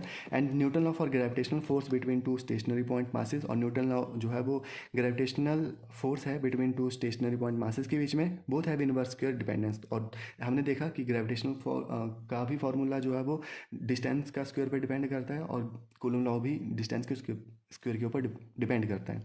सो क्वेश्चन है, compare the strength of these forces by determining the ratio of their magnitude. Means हमने FE अपॉन FG का रेशियो निकालना है, और एक रेशियो निकलेगा, एक वैल्यू निकलेगी, वो हमें कैलकुलेट करनी है। किसके लिए कैलकुलेट करनी है, इलेक्ट्रॉन एंड प्रोटॉन। तो इलेक्ट्रॉन प्रोटॉन के लिए कैलकुलेट करो, और उसके बाद फिर प्रोटॉन और प्रोटॉन के लिए कैलकुलेट करो। तो फर्स्ट क्वेश्चन को पहले सॉल्व कर लेते हैं। सो हमें पता है कूलम लॉ का फॉर्मूला क्या होता है, that is the FE is equal to, FE means electrostatic force, which is equal to minus 1/4 by epsilon naught E square upon R square, and FG, that is the gravitational force, which is equal to minus G, mass of the proton, mass of the electron upon R square। जब मैं equation number 1 को equation number 2 से divide करूंगा तो FE upon FG आ जाएगा, और ये R square से कैंसिल हो जाएगा। ओके, सो ये कितना आ गया, E square यहाँ पे न्यूमरेटर में बच गया, और डिनोमिनेटर में क्या आ गया, that is the 4 pi epsilon not gravitational universal gravitational constant, mass of the proton, mass of the electron. तो मैं E स्क्वायर की वैल्यू रख दूंगा, दैट इज द, ये चार्ज की वैल्यू है, और चार्ज की वैल्यू कितनी होती है, 1.6 इंटू 10⁻⁻19, ये वैल्यू रख दी, और दो बार ये वैल्यू रखनी है। 4 पाई एप्सिलॉन नॉट, तो यहाँ पे आ जाएगा 9 इंटू 10⁻9, क्योंकि हमने देखा कि इसकी वैल्यू 9 इंटू 10⁻9 होती है 1/4 पाई एप्सिलॉन नॉट की।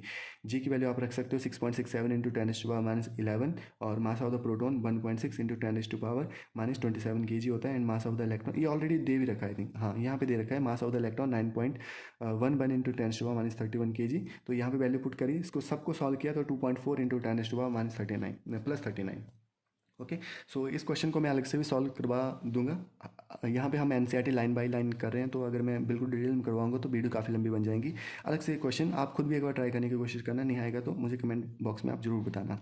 सो next one is force, electrostatic force and gravitational force. Electron के लिए हम, दूसरा क्वेश्चन था, अब पहले इलेक्ट्रॉन और प्रोटॉन के लिए तो हमने निकाली, सो दूसरा प्रोटॉन के लिए निकालनी है।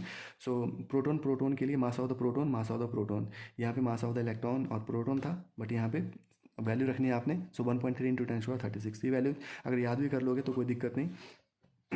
सो इसका बी पार्ट सॉल्व कर लेते हैं। Estimate the acceleration of electron and proton. So acceleration find out करना है इलेक्ट्रॉन के लिए और प्रोटॉन के लिए, due to the electrical force of their mutual attraction when they are 1 angstrom, जिसकी वैल्यू होती है 10⁻10 मीटर अपार्ट। सो इलेक्ट्रॉन और प्रोटॉन के लिए हमने एक्सेलरेशन फाइंड आउट करना है। तो एक्सेलरेशन फाइंड आउट करने के लिए हमें फोर्स भी निकालनी पड़ेगी, क्योंकि फोर्स क्या होता है, F is equal to M में, और यहाँ से हम एक्सेलरेशन फाइंड आउट कर सकते हैं, that is F upon M। तो उसके लिए मुझे F की वैल्यू पता होनी चाहिए। मास तो मुझे इलेक्ट्रॉन और प्रोटॉन को ऑलरेडी पता है, लेकिन फोर्स की वैल्यू नहीं पता। सो फोर्स की वैल्यू हम निकाल सकते हैं। फोर्स का इक्वेशन क्या होता है, that is 1/4 pi epsilon not E square upon R square, जो कि कूलम लॉ से हम फाइंड आउट कर सकते हैं। ये सारी वैल्यू रखी तो हमारे पास इक्वेशन आ गई 2.3 इंटू 10⁻⁸ न्यूटन। तो estimate the acceleration of the electron. So ये इलेक्ट्रॉन के लिए आ गई। ओके, सो इलेक्ट्रॉन के लिए आ गई। तो ये तो इलेक्ट्रॉन के लिए फोर्स आई। अभी मुझे एक्सेलरेशन निकालना है। तो एक्सेलरेशन क्या होता है, दैट इज़ F/m। सो ये फोर्स की वैल्यू आ गई 2.3 इंटू 10⁻⁸ और मास 9.11 इंटू 10⁻31 kg होता है। जब डिवाइड करेंगे तो आंसर आ जाएगा। Next one is acceleration of the proton find out कर सकते हैं। तो प्रोटॉन के लिए भी 2.3 इंटू 10⁻⁸ आ गया और प्रोटॉन का मास जो होता है वो 1.67 इंटू 10⁻27 होता है। जब दोनों को डिवाइड करेंगे तो आंसर मेरे पास 1.4 इंटू 10⁻+19 मीटर पर सेकेंड स्क्वायर आंसर आ जाएगा। I hope this is now clear to all of you. Okay, next one is the forces between multiple charges. तो मल्टीपल, मेरे पास दो चार्जेस नहीं है, बहुत सारे चार्जेस हैं, उनके बीच में फोर्सेज को हम कैसे फाइंड आउट कर सकते हैं। तो ये फोर्सेज फाइंड आउट कर सकते हैं by using Coulomb law. So superposition principle का यूज़ करके हम फाइंड आउट कर सकते हैं। So experimentally it is verified that forces on any charges due to the number of other charges is the vector sum. तो ये हम vector sum करके कैलकुलेट कर सकते हैं of all the forces on the charge due to the other charges. सबको vector sum कर देंगे। ध्यान में ये रखना है the individual forces are unaffected. जो एक चार्ज की वजह से दूसरे चार्ज पर फोर्स लग रही है वो अनअफेक्टेड है due to the presence of the other charge. Other charge उस पर कोई भी इफेक्ट नहीं डाल रहा है। This is termed as the superposition principle of superposition. इसी को प्रिंसिपल ऑफ सुपरपोजिशन मानते हैं। तो यहाँ पर हमने चार्जेस को एज्यूम किया कि मेरे पास जो है वो डिफरेंट चार्जेस हैं। This is a charge Q1 having distance from the origin is R1, charge Q2 having distance is R2 from the origin and charge is Q3 having distance is R3 from the origin. तो ये Q1 पे force लग रही है, okay, Q2 लगा रहा है, तो Q2 Q1 पे फोर्स लगा रहा है, तो फोर्स की वैल्यू कितनी आ गई, that is F12 force on one due to second. Q1 पे फोर्स Q3 कितना लगा रहा है, that is the F13 force on 1 due to 3। तो parallelogram law of vector addition हमने यूज़ किया और हमने जो नेट रिजल्ट है वो हमने F1 करके फाइंड आउट कर लिया। हालांकि हमारे पास अगर बहुत सारे चार्जेस भी होंगे, जैसे यहाँ पे चार्ज Q1 है, तो यहाँ पे Q3 की वजह से कितनी फोर्स लग रही है, that is the F31। Q4 की वजह से कितनी फोर्स लग रही है, दैट इज़ द F41। ठीक है, Q2 की वजह से कितनी फोर्स लग रही है, F21। तो बहुत Q5 की वजह से। तो ये सारा का सारा जो है वो हम इसको ऐड करेंगे और पैरेललोग्राम मतलब मीन्स वेक्टर्स की प्रॉपर्टी यूज़ करके हम इसको नेट रिजल्ट फाइंड आउट कर सकते हैं। सो F12 कितना हो गया, 1/4 pi epsilon naught Q1 Q2 R12 का square with unit vector R12 जो कि हमें डायरेक्शन बताता है। सो F13 with 1/4 pi epsilon not. बहुत सारे चार्जेस हमने निकाल लिए F13 के लिए। आप F14 के लिए भी निकाल सकते हो, F14 which is equal to 1/4 pi epsilon naught Q1 Q4 upon R14 का square with unit vector R14। तो ये आप सारे जो हैं वो जितने भी डिफरेंट चार्जेस होंगे सबके लिए फाइंड आउट कर सकते हैं। ओके, सो अब अगर मैं सारी फोर्सेज को ऐड कर दूंगा, so forces is equal to, suppose करो बहुत सारी फोर्सेज हैं, दैट इज़ F1N तक हैं, N नंबर ऑफ चार्जेस हैं जो सारे फोर्स लगा रहे हैं फर्स्ट चार्ज पे। तो मैं उनको सबको ऐड कर दूंगा, that is the F1 is equal to F12 plus F13 plus so on up to F1N। तो यहाँ से देखो 1/4 पाई एप्सिलॉन तो सब में कॉमन टर्म आ जाएगी, ये तो ब्रैकेट के बाहर आ गई। So Q1 Q2 R12 with unit vector. So ये तो फर्स्ट सेकंड जो फर्स्ट के ऊपर लगा रहा है, अब थर्ड फर्स्ट के ऊपर लगा रहा है, तो Q1 Q3 R13 का स्क्वायर एंड जो अब यहाँ पे फोर्थ फिफ्थ सिक्स सारे आएंगे। अब लास्ट के लिए हम जूम कर रहे हैं जो कि n था, तो Q1 Qn upon R1 n square. अगर इसको मैं बिल्कुल एक फॉर्मूला बना के लिखूँ, सो ये कितना आ जाएगा, दैट इज़ द Q1 तो देखो यहाँ पे भी हर जगह कॉमन टर्म है, तो ये बाहर आ गई। तो Q1 4 pi epsilon naught summation i is equal to 2, value 2 से स्टार्ट हो रही है और n तक जा रही है। सो i की वैल्यू 2 से n तक मूव कर रही है और यहाँ पे मैं Qi upon R1i square with unit vector R1i। I think now this is clear to you all of you. So ये क्वेश्चन भी हमें क्लियर हो गया। सो इस क्वेश्चन को हम नेक्स्ट वीडियो में ही सॉल्व करेंगे। Next one is the electric field. So electric field, let us consider a point charge Q placed in a vacuum. एक पॉइंट चार्ज हमने एज्यूम कर लिया जिसको हमने वैक्यूम में रखा है एट द ओरिजिन O, और जिसको ओरिजिन पे रखा है, ये रखा है चार्ज जिसको ओरिजिन पे रखा है, जिसका नाम हमने Q रख दिया। If we place another point charge Q at a point P, तो हमने सपोज करो एक छोटा सा पॉइंट चार्ज हमने Q जो है वो किसी एक पॉइंट P पे रख दिया। ये P पॉइंट है, यहाँ पर हमने P पॉइंट है, इस पर हमने स्मॉल पॉइंट चार्ज और रख दिया। So OP is equal to R। यहाँ से यहाँ तक का डिस्टेंस हम सपोज कर रहे हैं कि ये R है। Then the charge Q will exert a force on the Q। तो ये चार्ज जो है वो इस चार्ज के ऊपर फोर्स लगाएगा एज द कूलम लॉ के हिसाब से हम क्लियर कर सकते हैं कि वो फोर्स कितनी होगी। We make ask the question if charge Q is removed. अगर क्वेश्चन ये कि अगर चार्ज Q को मैं रिमूव कर दूं तो क्या इस चार्ज की वजह से जो फोर्स यहाँ पे लग रही है, तो क्या ये फोर्स यहाँ पे नहीं होगी? तो इसका आंसर है कि ये फोर्स तो होगी। हाँ, ये हमें एक्सपीरियंस तब हुई जब हमने चार्ज को रखा, बट अगर चार्ज को रिमूव कर देंगे ऑब्वियस सी बात है फोर्स तो तब भी रहेगी। इट मीन्स कोई ना कोई इसकी इस चार्ज की एक फील्ड है जहाँ तक इसका इफेक्ट है, तो उसी को हम इलेक्ट्रिक फील्ड बोलते हैं। और जैसे पॉजिटिव चार्ज है तो इलेक्ट्रिक फील्ड इसमें बाहर की तरफ हम प्रोड्यूस कर रहे हैं, और नेगेटिव चार्ज मेरे पास होता है, इसमें इलेक्ट्रिक फील्ड जो है वो अंदर की तरफ होती है। और इलेक्ट्रिक फील्ड की वैल्यू हम निकाल सकते हैं अगर मेरे पास सिंगल चार्ज है, जो अगर मैंने यहाँ पे कोई टेस्ट चार्ज नहीं रखा हुआ है, तो 1/4πε0 Q/r²। ओके, क्यू क्यों आया? क्योंकि एक सिंगल चार्ज, अगर ये चार्ज नहीं होगा तब भी तो फोर्स की कोई ना कोई वैल्यू होगी, तो वही फोर्स की वैल्यू हमने निकाली 1/4πε0 Q/r² विद यूनिट वेक्टर, जो कि हमें एक पर्टिकुलर डायरेक्शन बता रहा है कि कौन से डायरेक्शन में हम ये फोर्स निकाल रहे हैं। Okay, so force exerted by, अगर मैंने एक टेस्ट चार्ज यहाँ पे रख दिया तो उस पर कितनी फोर्स लग रही है वो भी हम निकाल सकते हैं कूलम लॉ की हेल्प से, 1/4πε0 Q/r²। ओके, अब यहाँ पे इस इक्वेशन और इक्वेशन में क्या डिफरेंस है? अगर इक्वेशन को मैं टेस्ट चार्ज से मल्टीप्लाई कर दूँ तो मेरे पास ये इक्वेशन आ जाएगी। ओके, सो रिलेशन क्या आ गया? That is the F=QE, means E को मैं अगर Q से मल्टीप्लाई कर दूँ तो मेरे पास F के बराबर इक्वेशन आ जाएगी, मीन्स 1.6 और 1.7 फिर बराबर हो जाएंगे। सो F=QE, तो एक रिलेशन मेरे पास ये आ गया। सो ये आपने ध्यान में रखना है। सो E की वैल्यू अगर यहाँ से निकालें, सो E कितना हो जाएगा? That is the F/Q। तो इलेक्ट्रिक फील्ड की डेफिनेशन मेरे पास यहाँ से आ गई, दैट इज़ E कितना होता है? Force per unit charge. और यहाँ से मैं इलेक्ट्रिक फील्ड का यूनिट भी निकाल सकता हूँ। फोर्स का यूनिट होता है न्यूटन, चार्ज का यूनिट होता है कूलम। सो इलेक्ट्रिक फील्ड का यूनिट क्या आ गया? दैट इज़ द न्यूटन पर coulomb. Okay, next one is point number 1, some important points that needs to be remember. Electric field due to a point charge q at a point in a space may be defined as the force that a unit positive charge would experience if placed at that point. तो electric field क्या होती है? मान लीजिए यहाँ पे मैंने जो चार्ज रखा, वो चार्ज कितना एक्सपीरियंस फोर्स कर रहा है इलेक्ट्रिक फील्ड की वजह से, उसी को हम इलेक्ट्रिक फील्ड बोलते हैं। Okay, so charge is unit positive charge, इसकी वैल्यू बिल्कुल स्मॉल होती है, तो ये इफेक्ट नहीं करता। एक्चुअल जो चार्ज प्रोड्यूस हो रहा है इलेक्ट्रिक फील्ड की वजह से, उस पर कोई इफेक्ट नहीं होता टेस्ट चार्ज का। तो इसको हम टेस्ट चार्ज बोलते हैं, जो कि हमने स्मॉल चार्ज रखा था। ओके, और इसको हम इनफाइनाइटेसिमली स्मॉल लेते हैं, और ये बिल्कुल नेग्लिजिबल होता है, और एंड में इसकी वैल्यू कट हो जाती है। तो इसके लिए हमने यहाँ पे लगा दिया E=लिमिट्स Q→0 F/Q0, और Q0 की वैल्यू हमने इतनी छोटी ली कि ये लगभग 0 के ही बराबर है। Next one is note that the electrical field E due to Q through define operational in terms of some test charge Q independent of Q। जो इलेक्ट्रिक फील्ड है वो इस टेस्ट चार्ज पर डिपेंड नहीं कर रही है, और हमें एक रिलेशन भी आ गया, that is F/Q0 does not depend upon Q। और ये F/Q0 ये बिल्कुल इनफाइनाइटेसिमली स्मॉल है, इसलिए Q पर डिपेंड नहीं कर रहा है। ओके, एंड पॉजिटिव चार्ज की वजह से, जो मैंने ऑलरेडी क्लियर कर दिया, पॉजिटिव चार्ज की वजह से इलेक्ट्रिक फील्ड बाहर की तरफ मूव कर रही है, और जो नेगेटिव चार्ज है उसकी वजह से इलेक्ट्रिक फील्ड अंदर की तरफ आती है। अगर ये नेगेटिव चार्ज है और ये जो है वो पॉजिटिव चार्ज है, तो so thus the electric field distance from the charge Q the magnitude of the electric field is the same.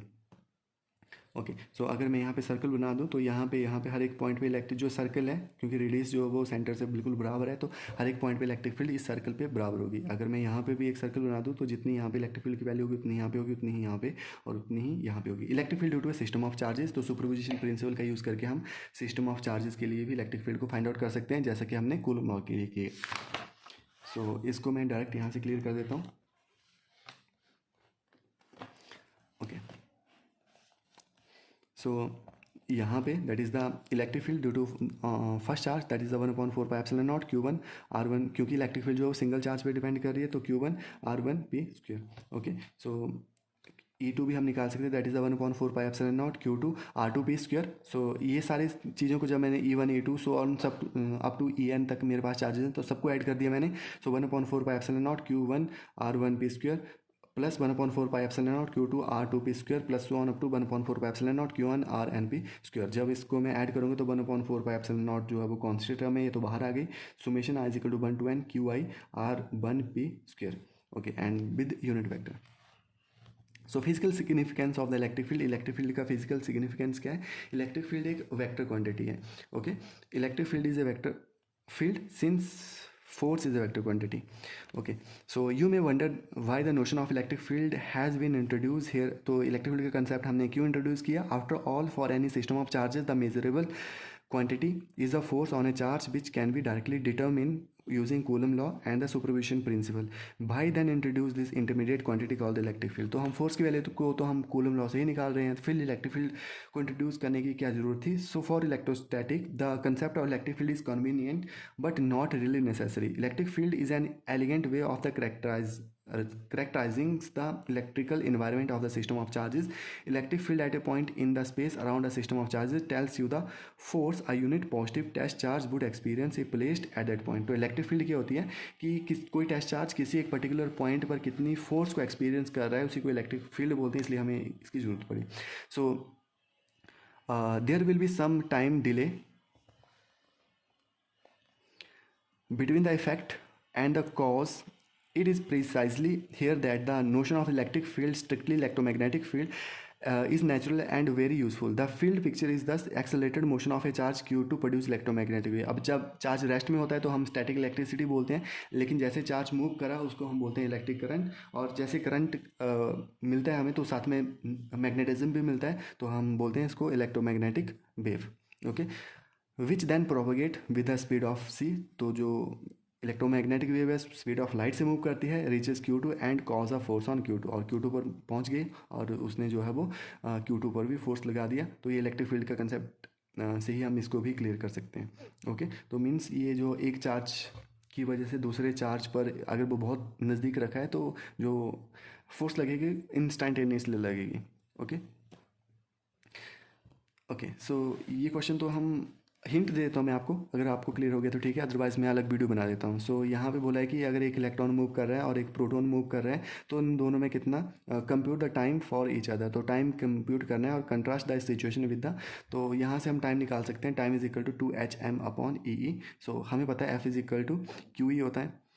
Okay, so F की वैल्यू एम में भी होती है, M is equal to Q E. Acceleration की value Q E upon M हम निकाल सकते हैं, और s is equal to u t plus half a t square में जब ये वैल्यू डाली तो इनिशियल वेलोसिटी 0 थी और हाफ ए टी स्क्र बच गया, और यहाँ पे हमने टी निकाल लिया. So T is equal to 2H upon A. S की वैल्यू हमने H ले ली.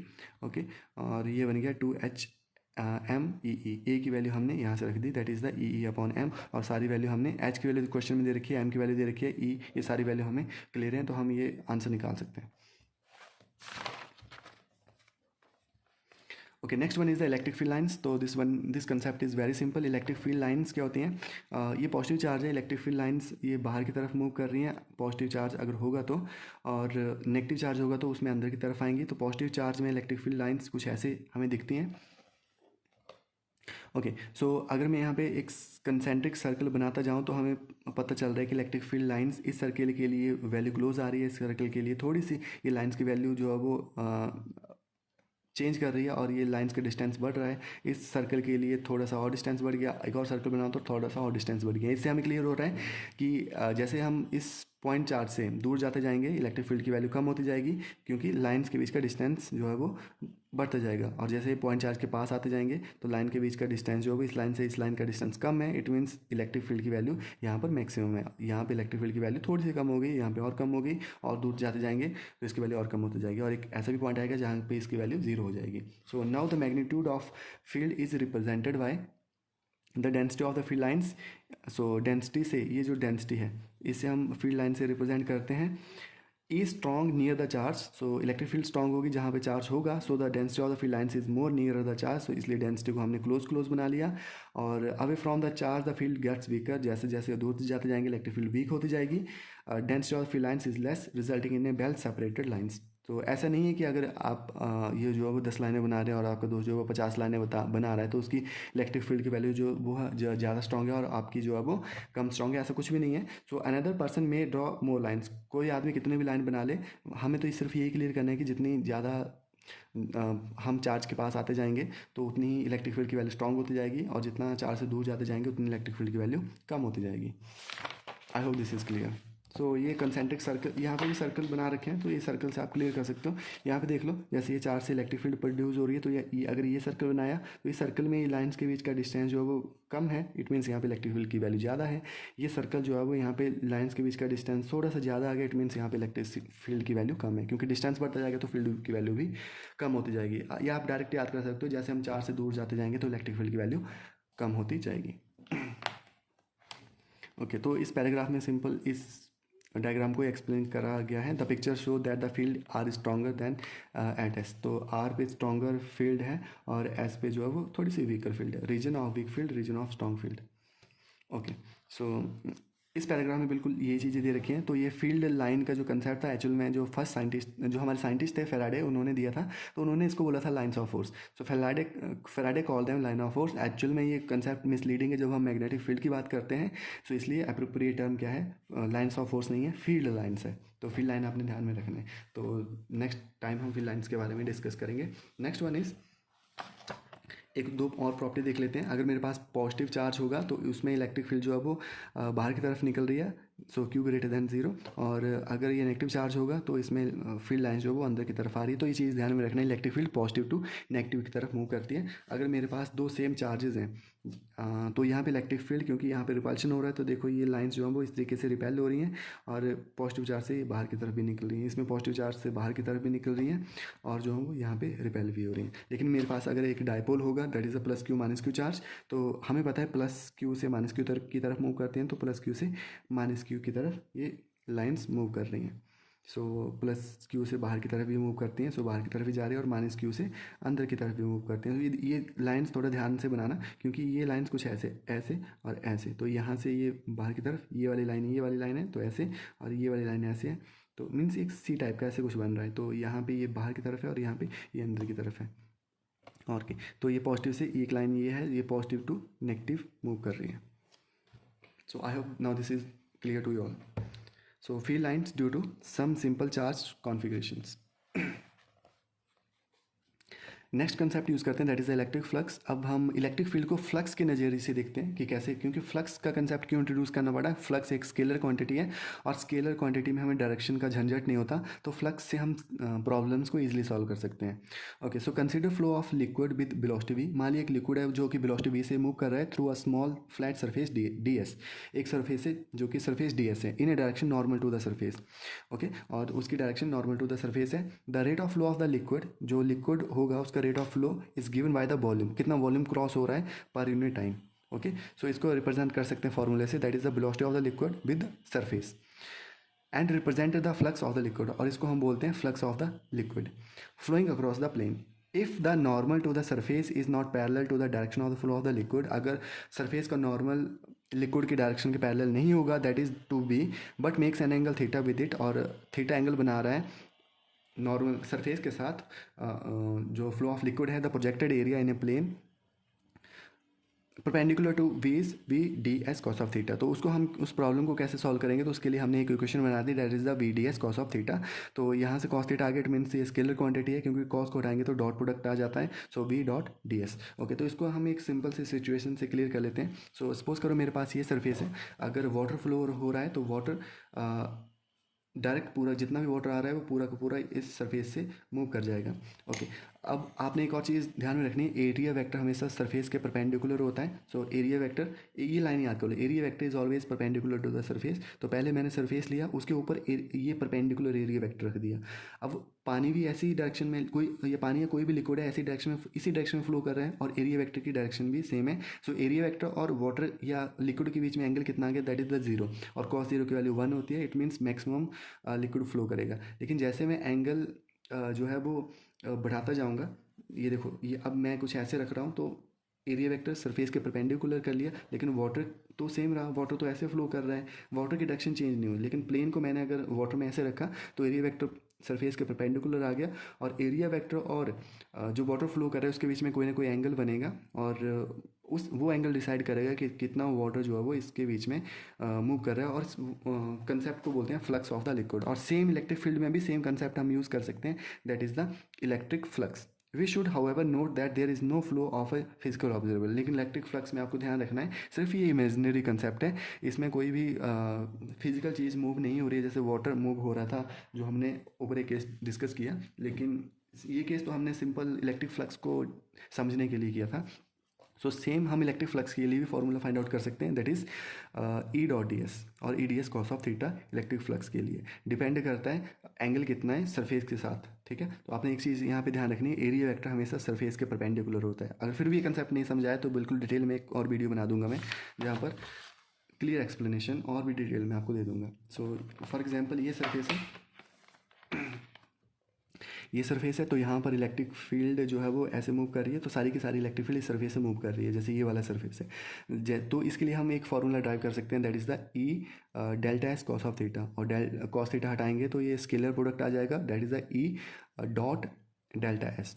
तो अगर एंगल 90 डिग्री होगा तो कॉस 90 की वैल्यू 0 होती है, इट मीन्स कोई भी लिक्विड फ्लो नहीं करेगा। तो हम ये जो है केस डिस्कस कर सकते हैं। फॉर एग्जांपल जैसे ये प्लेन है, अगर मैंने ऐसे रखा, इस पे पहले तो एरिया वेक्टर ड्रॉ करो, तो एरिया वेक्टर ऐसे आ गया, लेकिन इलेक्ट्रिक फील्ड तो ऐसे ही मूव कर रही है। ओके, इलेक्ट्रिक फील्ड ऐसे मूव कर रही है, एरिया वेक्टर ऐसे आ गया, तो दोनों के बीच का एंगल 90 हो गया। तो ऑब्वियस ही बात है, तो अगर मैं ऐसे रखूँगा तो इस सरफेस के अंदर तो कोई भी इलेक्ट्रिक फील्ड नहीं जाएगी। तो अगर ऐसे रखूँगा तो अब तो इलेक्ट्रिक फील्ड पास करेगी इसके बीच में से, लेकिन ऐसे रखूँगा तो इलेक्ट्रिक फील्ड इसके बीच में से कैसे पास करेगी, it means result is zero. तो जब एंगल 90 होगा तो मिनिमम इलेक्ट्रिक फील्ड और ज़ीरो इलेक्ट्रिक फील्ड और इलेक्ट्रिक फ्लक्स पास करेगा, और मैक्सिमम एंगल कब होगा, जब एंगल जो है वो 0 डिग्री होगा इलेक्ट्रिक फील्ड और फ्लक्स के बीच, और इलेक्ट्रिक फील्ड और एरिया वेक्टर के बीच में। So I hope this is clear. So इस पैराग्राफ में ये सारी चीज़ें एक्सप्लेन की हुई हैं, ये आपको क्लियर हो गई होंगी। सो नेक्स्ट बात करते हैं। सो इलेक्ट्रिक फ्लक्स का हमने ये देख लिया। इलेक्ट्रिक फ्लक्स का फॉर्मूला क्या होता है, that is the delta phi से इसको रिप्रेजेंट करते हैं फ्लक्स को, और ये होता है ई डॉट डी एस और E D S cos of theta. तो इलेक्ट्रिक फील्ड क्या होता है, that is the force force upon charge. So यहाँ से देख लेते हैं, इसका यूनिट अगर हमने निकालना है तो इलेक्ट्रिक फील्ड की value force upon charge put कर दी, और डायरेक्ट आप NC-1 भी पुट कर सकते हो अगर आपको याद है। सो NC-1 मीटर स्क्वायर, तो ये आगे इसका फ्लक्स का unit. So all we have to do is divide the surface into small area element. तो फ्लक्स जो है वो सबसे पहले कैसे निकाल जाते हैं, जो भी एरिया आपको दे रखा है उसको छोटे छोटे एलिमेंट्स में डिवाइड करो, और calculate the flux at each element. हर एक एलिमेंट का जो है वो फ्लक्स निकालो, और सारे एलिमेंट को आप ऐड कर दो। तो ऐड करने के लिए आप ये वाला फॉर्मूला यूज़ कर सकते हैं, और जैसे हमने सुपरपोजिशन प्रिंसिपल किया वैसा कुछ कर सकते हैं। और फाई जो है वो फ्लक्स जो है वो approximation E dot delta S के बराबर आ जाएगा। Okay, next concept is the electric dipole. तो इलेक्ट्रिक डायपोल क्या होता है, डायपोल क्या होता है, डाई मीन्स नाम से क्लियर हो रहा है, di means two and poles means polarity. तो दो तरीके की पोलैरिटी आ गई तो उसको डायपोल बोलते हैं। तो मेरे पास अगर एक चार्ज है जो कि माइनस क्यू चार्ज है, और एक चार्ज है प्लस क्यू चार्ज, तो अगर दो डिफरेंट चार्जेस हैं तो उनके बीच का डिस्टेंस कोई पर्टिकुलर डिस्टेंस है, तो उसको हम बोलते हैं डायपोल। तो ये माइनस क्यू चार्ज है, ये प्लस क्यू चार्ज। अब इसमें ध्यान में रखना, इलेक्ट्रिक फील्ड में आपने क्या देखा था कि जो इलेक्ट्रिक फील्ड है वो पॉजिटिव टू नेगेटिव जाती है। यहाँ पे थोड़ा सा ध्यान में रखना, जो डायपोल है वो उसकी डायरेक्शन होती है माइनस टू प्लस, तो डायरेक्शन मैंने ऐसे बना दी, ये डिफरेंस है। इलेक्ट्रिक फील्ड में आप प्लस टू माइनस कुछ डायरेक्शन बना रहे थे, यहाँ पे माइनस टू प्लस बनानी है। और डिस्टेंस जो है वो डायपोल के सेंटर से मेजर करते हैं, तो यहाँ से यहाँ तक का इस चार्ज का डिस्टेंस ए आ गया, और यहाँ से इस चार्ज का डिस्टेंस ए आ गया। अगर मैं ए और ए को कंबाइन करूँ तो मेरे पास 2a आ जाएगा। ओके, और इलेक्ट्रिक डायपोल जिसका यूनिट डी वे भी होता है। So the total charge of the electric dipole is obviously zero, पर ये सेंटर में जीरो नहीं होगा, ये कहाँ पे जीरो होगा, when r greater than very very greater than equal to 2a। तो वहाँ पे क्योंकि जो हमें पता है फोर्सेज जो हैं वो 1/r² वेरी करते हैं, dependence on r of the field due to the single charge q. This qualitative ideas are borne out by the explicit calculation as follows. तो डायपोल देख लिया हमने। अब डायपोल की वजह से field of an electric dipole, कितने field produce हो रही है किसी एक पर्टिकुलर पॉइंट पे, कितना इफेक्ट हो रहा है, वो हम कैलकुलेट कर सकते हैं। तो दो केसेस हमने यहाँ पे पहले डिस्कस करने हैं, for point on the axis and for point on the equatorial. तो एक्सिस पे डिस्कस कर लेते हैं, डायग्राम क्लियर कर देता हूँ पहले आपको। सो सपोज करो एक चार्ज है, that is the P charge, जो कि ये डायपोल है, that is the minus Q and plus Q. Direction हमने बना दी माइनस टू प्लस होती है, तो ये डायपोल को ये ध्यान में रखना, पी से रिप्रेजेंट करते हैं, और पी की वैल्यू कितनी होती है डायपोल की, 2a/q और q इंटू 2a। तो ये वैल्यू याद रखनी है, डायपोल को हम p से रिप्रेजेंट करते हैं और p की वैल्यू 2a/q होती है, और इसका यूनिट d भी होता है, DEVAY। ओके, सो यहाँ से यहाँ तक का डिस्टेंस डायपोल का आ गया 2a। यहाँ से अब हमें पता है कि डिस्टेंस डायपोल में सेंटर से मेजर करते हैं, तो यहाँ से इस पॉइंट का डिस्टेंस आ गया r। ओके, सो q से क्वेश्चन है कि q से p का डिस्टेंस कितना होगा, दैट इज़ इस पूरे में से ये इतना माइनस कर दो। ओके, सो पूरे में से ये माइनस कर दिया तो मेरे पास ये आ गया। तो आर माइनस ए, और माइनस क्यू से कितना डिस्टेंस होगा, दैट इज़ इसमें से ये ऐड कर दो तो आर प्लस ए। तो निकाल लेते हैं force. Electric field single charge की वजह से हमें पता है कितना होता है electric field, that is the Q upon 4πε0। अगर ये माइनस क्यू चार्ज की वजह से निकाल रहे हैं तो आर प्लस ए स्क्वायर आ गया, और प्लस क्यू चार्ज की वजह से आ रहे हैं तो आर माइनस ए स्क्वायर आ गया। ये R plus A R minus A कैसे आया ये मैंने आपको क्लियर करा दिया। अब दोनों को ऐड कर दिया तो हमारे पास रिजल्ट क्या आ गया, that is the net result is E. So E कितना आ गया, that is E plus Q plus E minus Q. तो दोनों की वैल्यू रख दी तो क्यू अपॉन 4πε, और दोनों के केस में कॉमन था वो बाहर आ गया। अंदर के बचा 1/r minus A square minus 1/r plus A square. दोनों को जब कैलकुलेट किया तो मेरे पास ये आ गया क्यू अपॉन 4πε0। ये तो सेम वैल्यू आ गई 4 आर स्क्वायर माइनस ए स्क्वायर का होल स्क्वायर। ओके, अगर आर जो है वो बहुत ज़्यादा डिस्टेंस पे रखा है, ठीक है, या फिर पॉइंट पी बहुत ज़्यादा डिस्टेंस है, या ये जो आर डिस्टेंस है ये बहुत, मान लिए आर जो है वो आगे चल के बहुत डिस्टेंस पे रखा है, तो जो है हम ए को, तो ये तो छोटी सी डिस्टेंस है, आर तो बहुत बड़ा आ गया, तो हम आर को एज्यूम करेंगे और ए को नेग्लेक्ट कर देंगे। तो उस केस में कितना आ जाएगा, आर स्क्वायर का स्क्वायर कितना आ गया R4, और एक आर से आर कट गया तो नीचे R3 बचा। सो 4QA अपॉन 4πε0 R3। ओके, और यहाँ से मुझे डायपोल अगर मैं बनाऊँ तो डायपोल कितना होता है, दैट इज़ द, ये होता है 2QA। सो यहाँ से मैंने 2QA निकाला तो ये बन गया P, तो 2 बच गया क्योंकि 4 था, तो 2 1/4πε0 की जगह मैंने K रख दिया, P अपॉन R3। सो सेम हम इक्वेटोरियल लाइन के लिए भी फाइंड आउट कर सकते हैं। यहाँ पे मैं बिल्कुल एक अलग से वीडियो बनाऊंगा इक्वेटोरियल लाइन के लिए। सो रिजल्ट आप याद कर सकते हो इक्वेटोरियल लाइन के लिए। तो इक्वेटोरियल लाइन के लिए रिजल्ट ये आएगा, that is the 2QA upon 4πε0 R square plus A square 3/2। तो यहाँ पे 3/2 है, यहाँ पे ऑनली स्क्वायर है, तो ये थोड़ा सा ध्यान में रखना। और जब जैसे ही यहाँ पे हमने आर को बहुत लार्ज डिस्टेंस लिया एज़ कम्पेयर टू ए, तो मेरे पास ये ए कैंसिल हो गया और ये बच गया सिर्फ 2QA upon 4πε0 R3। Clear. So ये डिस्टेंस, ये दो रिलेशन आपने ये आर में रखने हैं। दीज रिलेशन आर इम्पोर्टेंट क्योंकि यहाँ डायरेक्ट आपको क्वेश्चन आ सकता है, और ये ऐसे भी फॉर्मूला है, ये आर में रखना है, डायरेक्ट एमसीक्यू में भी आ सकता है। और एक तो ये वाली वैल्यू और ये वाली वैल्यू भी, मतलब यहाँ से आपको दो एक्सप्रेशन से 4 रिजल्ट देखने को मिले, तो वो चारों के चारों आपको ध्यान में रखने हैं।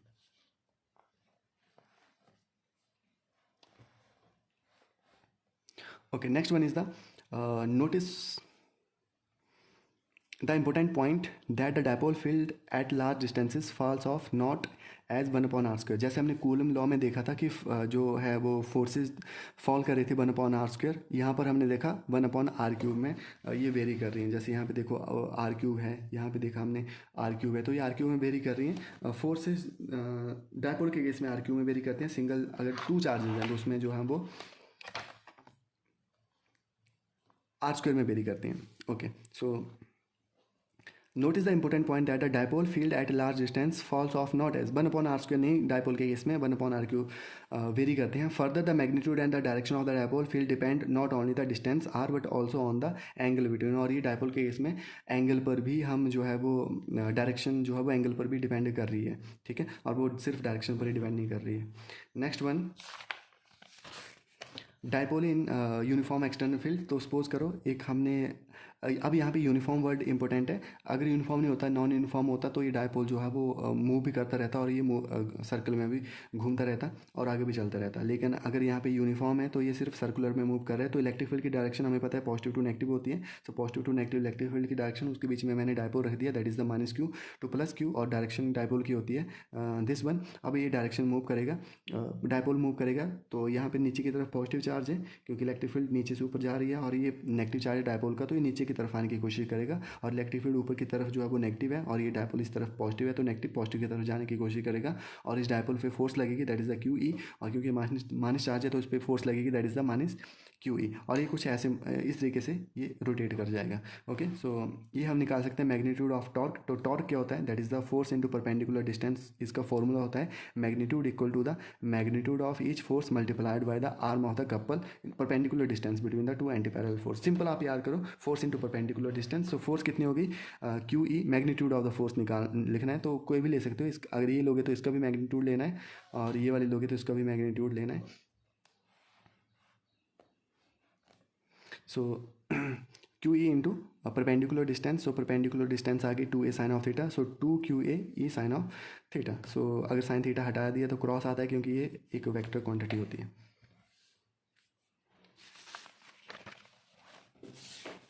ओके, सो सो डायपोल का कंसेप्ट मैं यहाँ से भी क्लियर कर देता हूँ आपको। यहाँ से आपको थोड़ा सा और इजी हो जाएगा ये। सो सपोज करो ये positive charge, positive to negative electric field move कर रही है और उसके बीच में मैंने डायपोल को रख दिया। सो परपेंडिकुलर डिस्टेंस ये वाली है, that is the a c. So torque क्या होता है, फोर्स इंटू मैग्नीट्यूड ऑफ इधर force into perpendicular distance. So force की जगह मैंने क्यू ही रख दिया और परपेंडिकुलर डिस्टेंस आ गई A to C. So Q into A C, और ए सी निकाल सकते हैं साइन थीटा की हेल्प से। साइन थीटा क्या होता है, A C upon A B, that is the perpendicular upon hypotenuse. So perpendicular आ गया दिस वन ए सी, और हाइपोटेन्यूज आ गया this one, that is the 2a। Hypotenuse की वैल्यू 2 है। सो पहले तो रीअरेंज कर लो, A C is equal to a b sine of theta, और ए बी की वैल्यू कितनी आ गई 2a। सो 2a पुट कर दी, तो परपेंडिकुलर डिस्टेंस कितनी आ गई 2a sine of theta. So मैंने जब value 2a sine of theta put करी तो मेरे पास ये रिजल्ट आ गया p e sine of theta. Sine theta भी हटा दिया तो क्रॉस आ गया, क्योंकि क्रॉस हटाते हैं तो साइन थीटा आ जाता है, और साइन थीटा हटाते हैं तो क्रॉस आ जाता है, क्योंकि ये एक वेक्टर क्वांटिटी है।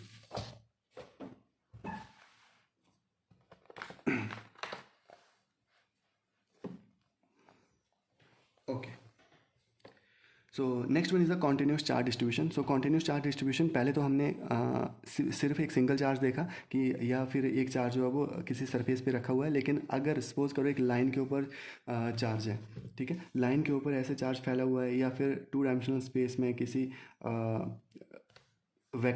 एरिया पे ऐसा सरफेस रखा हुआ है, चार्ज रखा हुआ है, या फिर किसी वॉल्यूम में कुछ ऐसे चार्ज फैला हुआ है, तो उस केस में हम कैसे फाइंड आउट कर सकते हैं। तो उस केस में हम जो है वो क्यू की वैल्यू को अलग से लेंगे, that is the sigma is equal to delta Q upon delta S. तो यहाँ पे हम देखेंगे। सो देखो, E is equal to Q ही होता है। ये हमने एक रिजल्ट फाइंड आउट किया। क्यू तो हमने सिंगल चार्ज के लिए लिया, लेकिन जैसे मैं यहाँ पे लीनियर चार्ज डेंसिटी और कंटिन्यूस चार्ज डिस्ट्रीब्यूशन या वॉल्यूम चार्ज डेंसिटी लूँगा, तो यहाँ पर क्यू की जगह मैं ये रख दूँगा। दैट इज़, अगर लीनियर चार्ज की बात कर रहे हैं तो क्यू की जगह मैं रखूँगा, दैट इज़ ये डेल्टा एल इंटू लैम्डा। अगर मैं सरफेस चार्ज डिस्ट्रीब्यूशन की बात कर रहा हूँ, हाँ यहाँ पे दे रखा है already, delta Q is equal to lambda D L. Q की वैल्यू लैम्डा डी एल टाइल आ गई, डेल्टा क्यू की वैल्यू सिग्मा डी एस आ गई। सरफेस के टू डायमेंशनल के केस में सिंगल, ये वन डायमेंशनल के केस में, और ये थ्री डायमेंशनल के केस में delta Q is equal to rho delta V, ये वाली वैल्यू आ गई। ओके, सो जब भी मैं बात करूँगा f is equal to Q e, linear charge density, volume charge density, surface charge density, तो मैं डेल्टा क्यू की जगह रो डेल्टा वी, अगर वो वॉल्यूम होगा, सरफेस होगा तो sigma delta S, and lambda delta L अगर वो लीनियर चार्ज डेंसिटी होगा। तो इसका unit that is the surface charge density coulomb upon metre square, और coulomb upon metre for linear charge density, and coulomb upon metre cube for volume charge distribution. तो यहाँ पे already value दे रखी है, दैट इज़ द ये देखो, delta E is equal to 1/4 pi epsilon naught, ये rho delta B upon R square. ये क्यू की वैल्यू ले ली इलेक्ट्रिक फील्ड के लिए, तो rho delta B volume charge distribution के लिए हमने ले ली। ओके, सो ये अप्रॉक्स वैल्यू है, कुछ ऐसे आ गई। Next one is the Gauss law. So Gauss law क्या है, एक चार्ज लिया, उसको किसी सरफेस के अंदर, दैट इज़ द क्लोज कर दिया। ओके, सो ओके, अब आई थिंक नाउ क्लियर। सो एक चार्ज लिया, उसको सरफेस के अंदर क्लोज कर लिया, और उस सरफेस को छोटे छोटे पार्ट में डिवाइड कर लिया। हर एक पार्ट का हमने फ्लक्स निकाला और सारे फ्लक्स को ऐड कर दिया, और जो है वो वैल्यू फाइंड आउट कर ली। सो एक कैसे हुआ, that is the delta phi. ये तो हमें ऑलरेडी क्लियर है, delta phi is equal to flux का जो डेफिनेशन है वो क्या होता है, A dot delta S. Okay, और ई की वैल्यू हमने रख दी Q/4 pi epsilon naught are square होती है, और delta S as it is आ गया, ये with R cap. Okay, this is the unit. अब देखो यूनिट, ये जो इलेक्ट्रिक फील्ड की वैल्यू, अगर मैं स्मॉल सरफेसेस में इसको डिवाइड करूँगा, so the area element delta S and r have the same direction. Area element की डायरेक्शन और यहाँ पे जो रेडियस है, और सॉरी ये आर कैप है, इसकी जो डायरेक्शन है वो दोनों की बराबर होंगी, एक जैसी होगी। इट मीन्स यहाँ पर हम ये डायरेक्शन के बीच का एंगल जो है वो ज़ीरो आ गया, और कॉस ज़ीरो की वैल्यू 1 होगी, तो इसको हम हटा सकते हैं। ओके, सो सिंपली ये वाली इक्वेशन मेरे पास आ गई, that is the delta phi is equal to Q/4 pi epsilon naught are square with delta s. अब मैं यहाँ पे, क्योंकि डायरेक्शन सेम है इसलिए मैं इसको नहीं लिखूंगा। Okay, so magnitude of the unit vector is 1। Unit vector ये तो ऑलरेडी क्लियर है, मैग्नीट्यूड 1 ही होता है। ओके, सो ये तो आ गया फ्लक्स की वैल्यू हमारे पास। So the total flux through the sphere is obtained by adding a flux through all the surfaces. तो पहले मैंने छोटे छोटे एलिमेंट में इसको डिवाइड किया और सारे सर्फेसेज को ऐड कर दिया, तो वो टोटल फ्लक्स आ जाएगा। और हमें भी ये भी पता है कि total surface area of the sphere कितना होता है, that is the 4 pi are square. So total flux कितना आ गया, that is the summation all delta s को ऐड कर दिया, Q/4 pi epsilon naught are square with delta s. और ये सुमेशन के बाहर आ गई सारी चीज़ें, Q/4 pi epsilon naught are square, delta s अंदर बच गया, और यहाँ से ये आ गया, ये सिंपल ऐसा आ गया, और surface area of the sphere कितना होता है 4πr²। तो मैं एस की जगह 4πr² पुट किया, तो ये 4π से 4π कैंसिल हो गया, r² से r कैंसिल हो गया, Q अपॉन एप्सिलॉन नॉट। और ये बहुत इंपॉर्टेंट रिजल्ट है गॉस थ्योरम का। सो फाई कितना होता है, that is the Q upon epsilon not.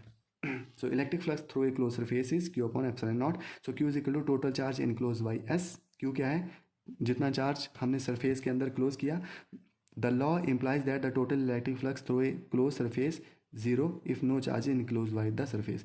तो अगर मैंने एक क्लोज सरफेस लिया, उसके अंदर चार्ज ही नहीं है, तो टोटल फ्लक्स भी बाहर कितना निकलेगा, दैट इज जीरो। क्यों, क्योंकि उसके अंदर चार्ज ही नहीं है। ओके, सो एक बार डेफिनेशन भी देख लेते हैं। As the simple application of the notion the electric flux, let us consider the total flux through a sphere of radius r. अब फ्लक्स स्फीयर में से निकल रहा है, स्फीयर की रेडियस आर है, which encloses a point charge Q, और उसके अंदर एक पॉइंट चार्ज क्यू है at its centre. Divide the sphere into small area elements. So हमने इस स्फीयर को छोटे छोटे एरिया एलिमेंट में डिवाइड कर दिया, as shown in the figure 1.25, जो कि फिगर में ऑलरेडी बता रखा है। So the total flux through an area element delta s is delta phi is equal to E dot delta s, which is equal to Q upon 4 pi epsilon naught r square. तो ये सारी value आ गई। I hope this is clear. So यहाँ पर ये वाले point थोड़े से इंपॉर्टेंट है, ये यहाँ से क्वेश्चन आपको डायरेक्ट एमसीक्यू में देखने को मिल जाते हैं। So Gauss law is true for any close surface. आप जरूरी नहीं कि हमने स्फीयर लिए तो गॉस लॉ आप सिर्फ स्फीयर के लिए फाइंड आउट कर सकते हो। गॉस लॉ किसी भी सरफेस के लिए आप फाइंड आउट कर सकते हो, no matter what its shape और साइज, चाहे इसका शेप कैसा भी हो, चाहे साइज कैसा भी हो। The term Q on the right side of the Gauss law include the sum of the charges enclose by the surface, the charges may be located anywhere inside the surface. अब ऐसा नहीं है कि हमने यहाँ पे सेंटर में जो चार्ज को रखा तो आप भी सेंटर में रखोगे, आप कहीं भी चार्ज को रख सकते हो। तो हर एक केस में गॉस लॉ जो वैलिड है, चाहे स्फीयर कैसा भी लो, आप सिलिंड्रिकल लो, ओके, सर्कुलर लो, तो वो हर जगह पे ये वैलिड है। सर्कुलर तो नहीं, 3D शेप में आएगा ये।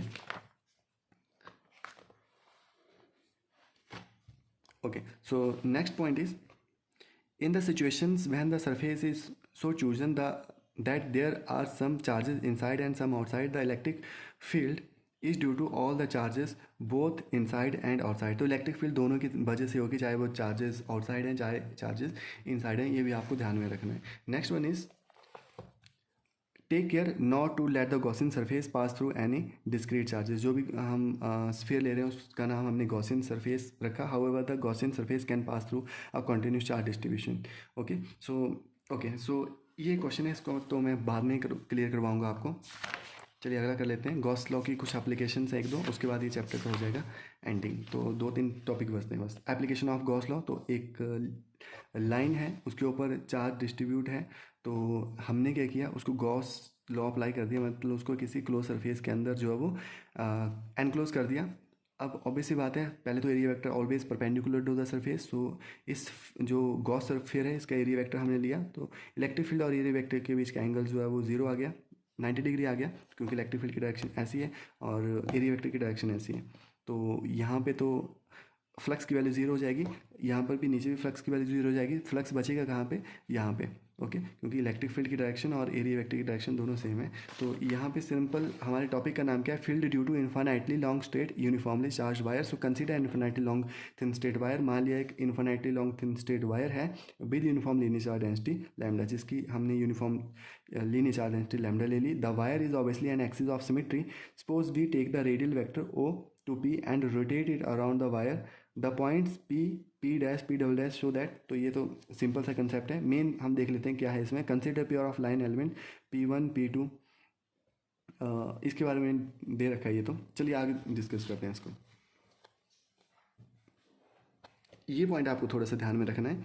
The surface area of the curve part of is 2πRL। Surface area of the ये सिलेंडर होता है, तो that is 2πRL, where L is the length of the cylinder. So इसमें गॉस लॉ को direct apply करते हैं। तो okay, so Gauss law क्या है, flux through a Gaussian surface, flux through the curved cylindrical part of the surface. Gaussian surface जो कि cylinder था, सो उसमें से कितना फ्लक्स बाहर आ रहा है, that is the electric field into surface area of the cylinder, जो कि होता है 2πRL। सो ई इंटू टू पाई आर एल की वैल्यू हमने क्यू अपॉन एप्सिलॉन नॉट के बराबर पुट कर दी। अब ये lambda L that is linear charge density, line पे चार्ज फैला हुआ है तो उसके लिए हमने लैम्डा एल यूज़ कर लिया क्यू की जगह, और ये एप्सिलॉन नॉट यूज़ कर लिया। ओके, और टू पाई आर एल को नीचे लेके आ गए तो एल से एल कैंसिल हो गया, तो lambda upon two pi epsilon naught r बचा सिर्फ हमारे पास। सो ये e is equal to lambda upon two pi epsilon naught r with N cap which shows the direction.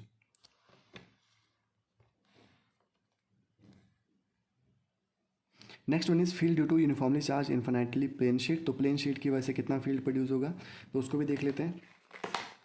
तो ये सरफेस चार्ज डेंसिटी सिग्मा, ये प्लेन शीट है जिसपे जो है वो सरफेस चार्ज डेंसिटी मीन्स, पहले तो हमने वन डायमेंशनल वाला लीनियर चार्ज डेंसिटी वाला केस डिस्कस किया, यहाँ पे 2D वाला, तो ये सरफेस चार्ज डेंसिटी इसमें आ गया sigma.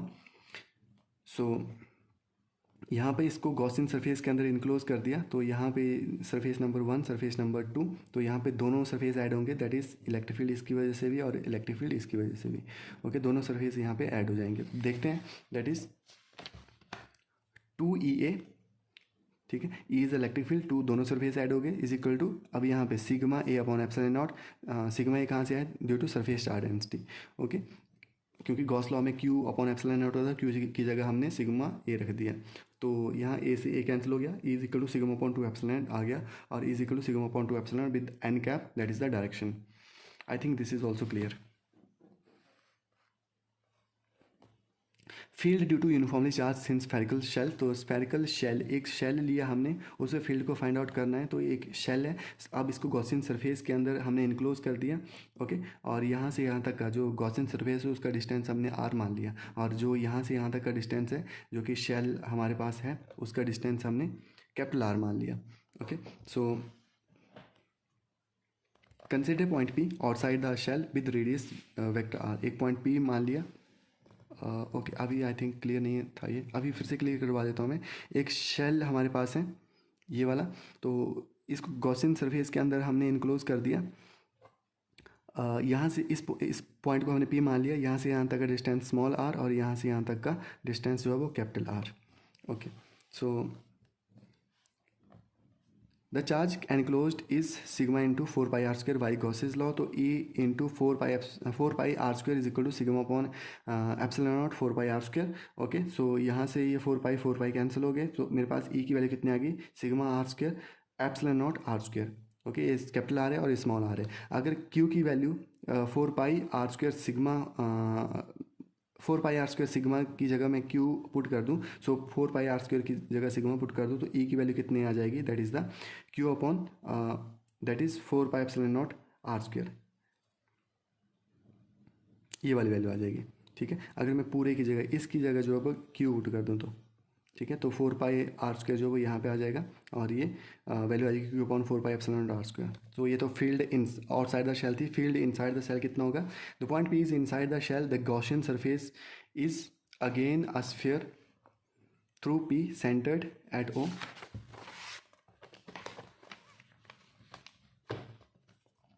The flux through the Gaussian surface calculated as before E into 4 pi r square. However, in this case, the Gaussian surface encloses no charge. Gauss law then gives E into 4 pi r square. जितना flux था वो सारा का सारा बाहर निकल रहा है, तो अंदर फ्लक्स की वैल्यू जीरो ही होगी, so is equal to zero. That is the field due to uniformly charge thin shell is zero at the point inside the shell. So ये केस आपको क्लियर हो गए। सो इसके बाद कुछ ये भी आपको क्लियर करने हैं ऑन सिमेट्री ऑपरेशंस, एंड यहाँ पर कुछ समरी भी चैप्टर की दे रखी है, तो समरी में जो है वो पूरे चैप्टर के नोट्स दे रखे होते हैं, जैसे क्वांटाइजेशन चार्जेस की प्रॉपर्टीज़ क्या क्या होती हैं, क्वांटेशन होती है, एडिटिविटी होती है, कंजर्वेशन होता है। ओके, एंड कूलम लॉ के बारे में दे रखा है, इसका फॉर्मूला क्या होता है, के Q1 Q2 R2 1 का square. Okay, and after that epsilon not जो है वो परमिटिविटी कांस्टेंट है, के की वैल्यू ये होती है, और उसके बाद रेशो की वैल्यू अगर मैं निकालूँ तो k square g m e upon m p, तो 2.4 इंटू, ये वैल्यू आपको याद करनी है। सुपरपोजिशन प्रिंसिपल क्या होता है, ये सारी वैल्यू आपको याद करनी है। यहाँ पे देखो फॉर्मूले भी दे रखे हैं जो कि मैंने हाईलाइट किए हुए हैं, तो ये आप भी इस तरीके से नोट्स बना सकते हैं। ओके, सो ये यूनिट तो कंप्लीट हो गया। इस चैप्टर की एक्सरसाइज बचती है जो कि हम नेक्स्ट वीडियो के अंदर डिस्कस करेंगे। Thank you.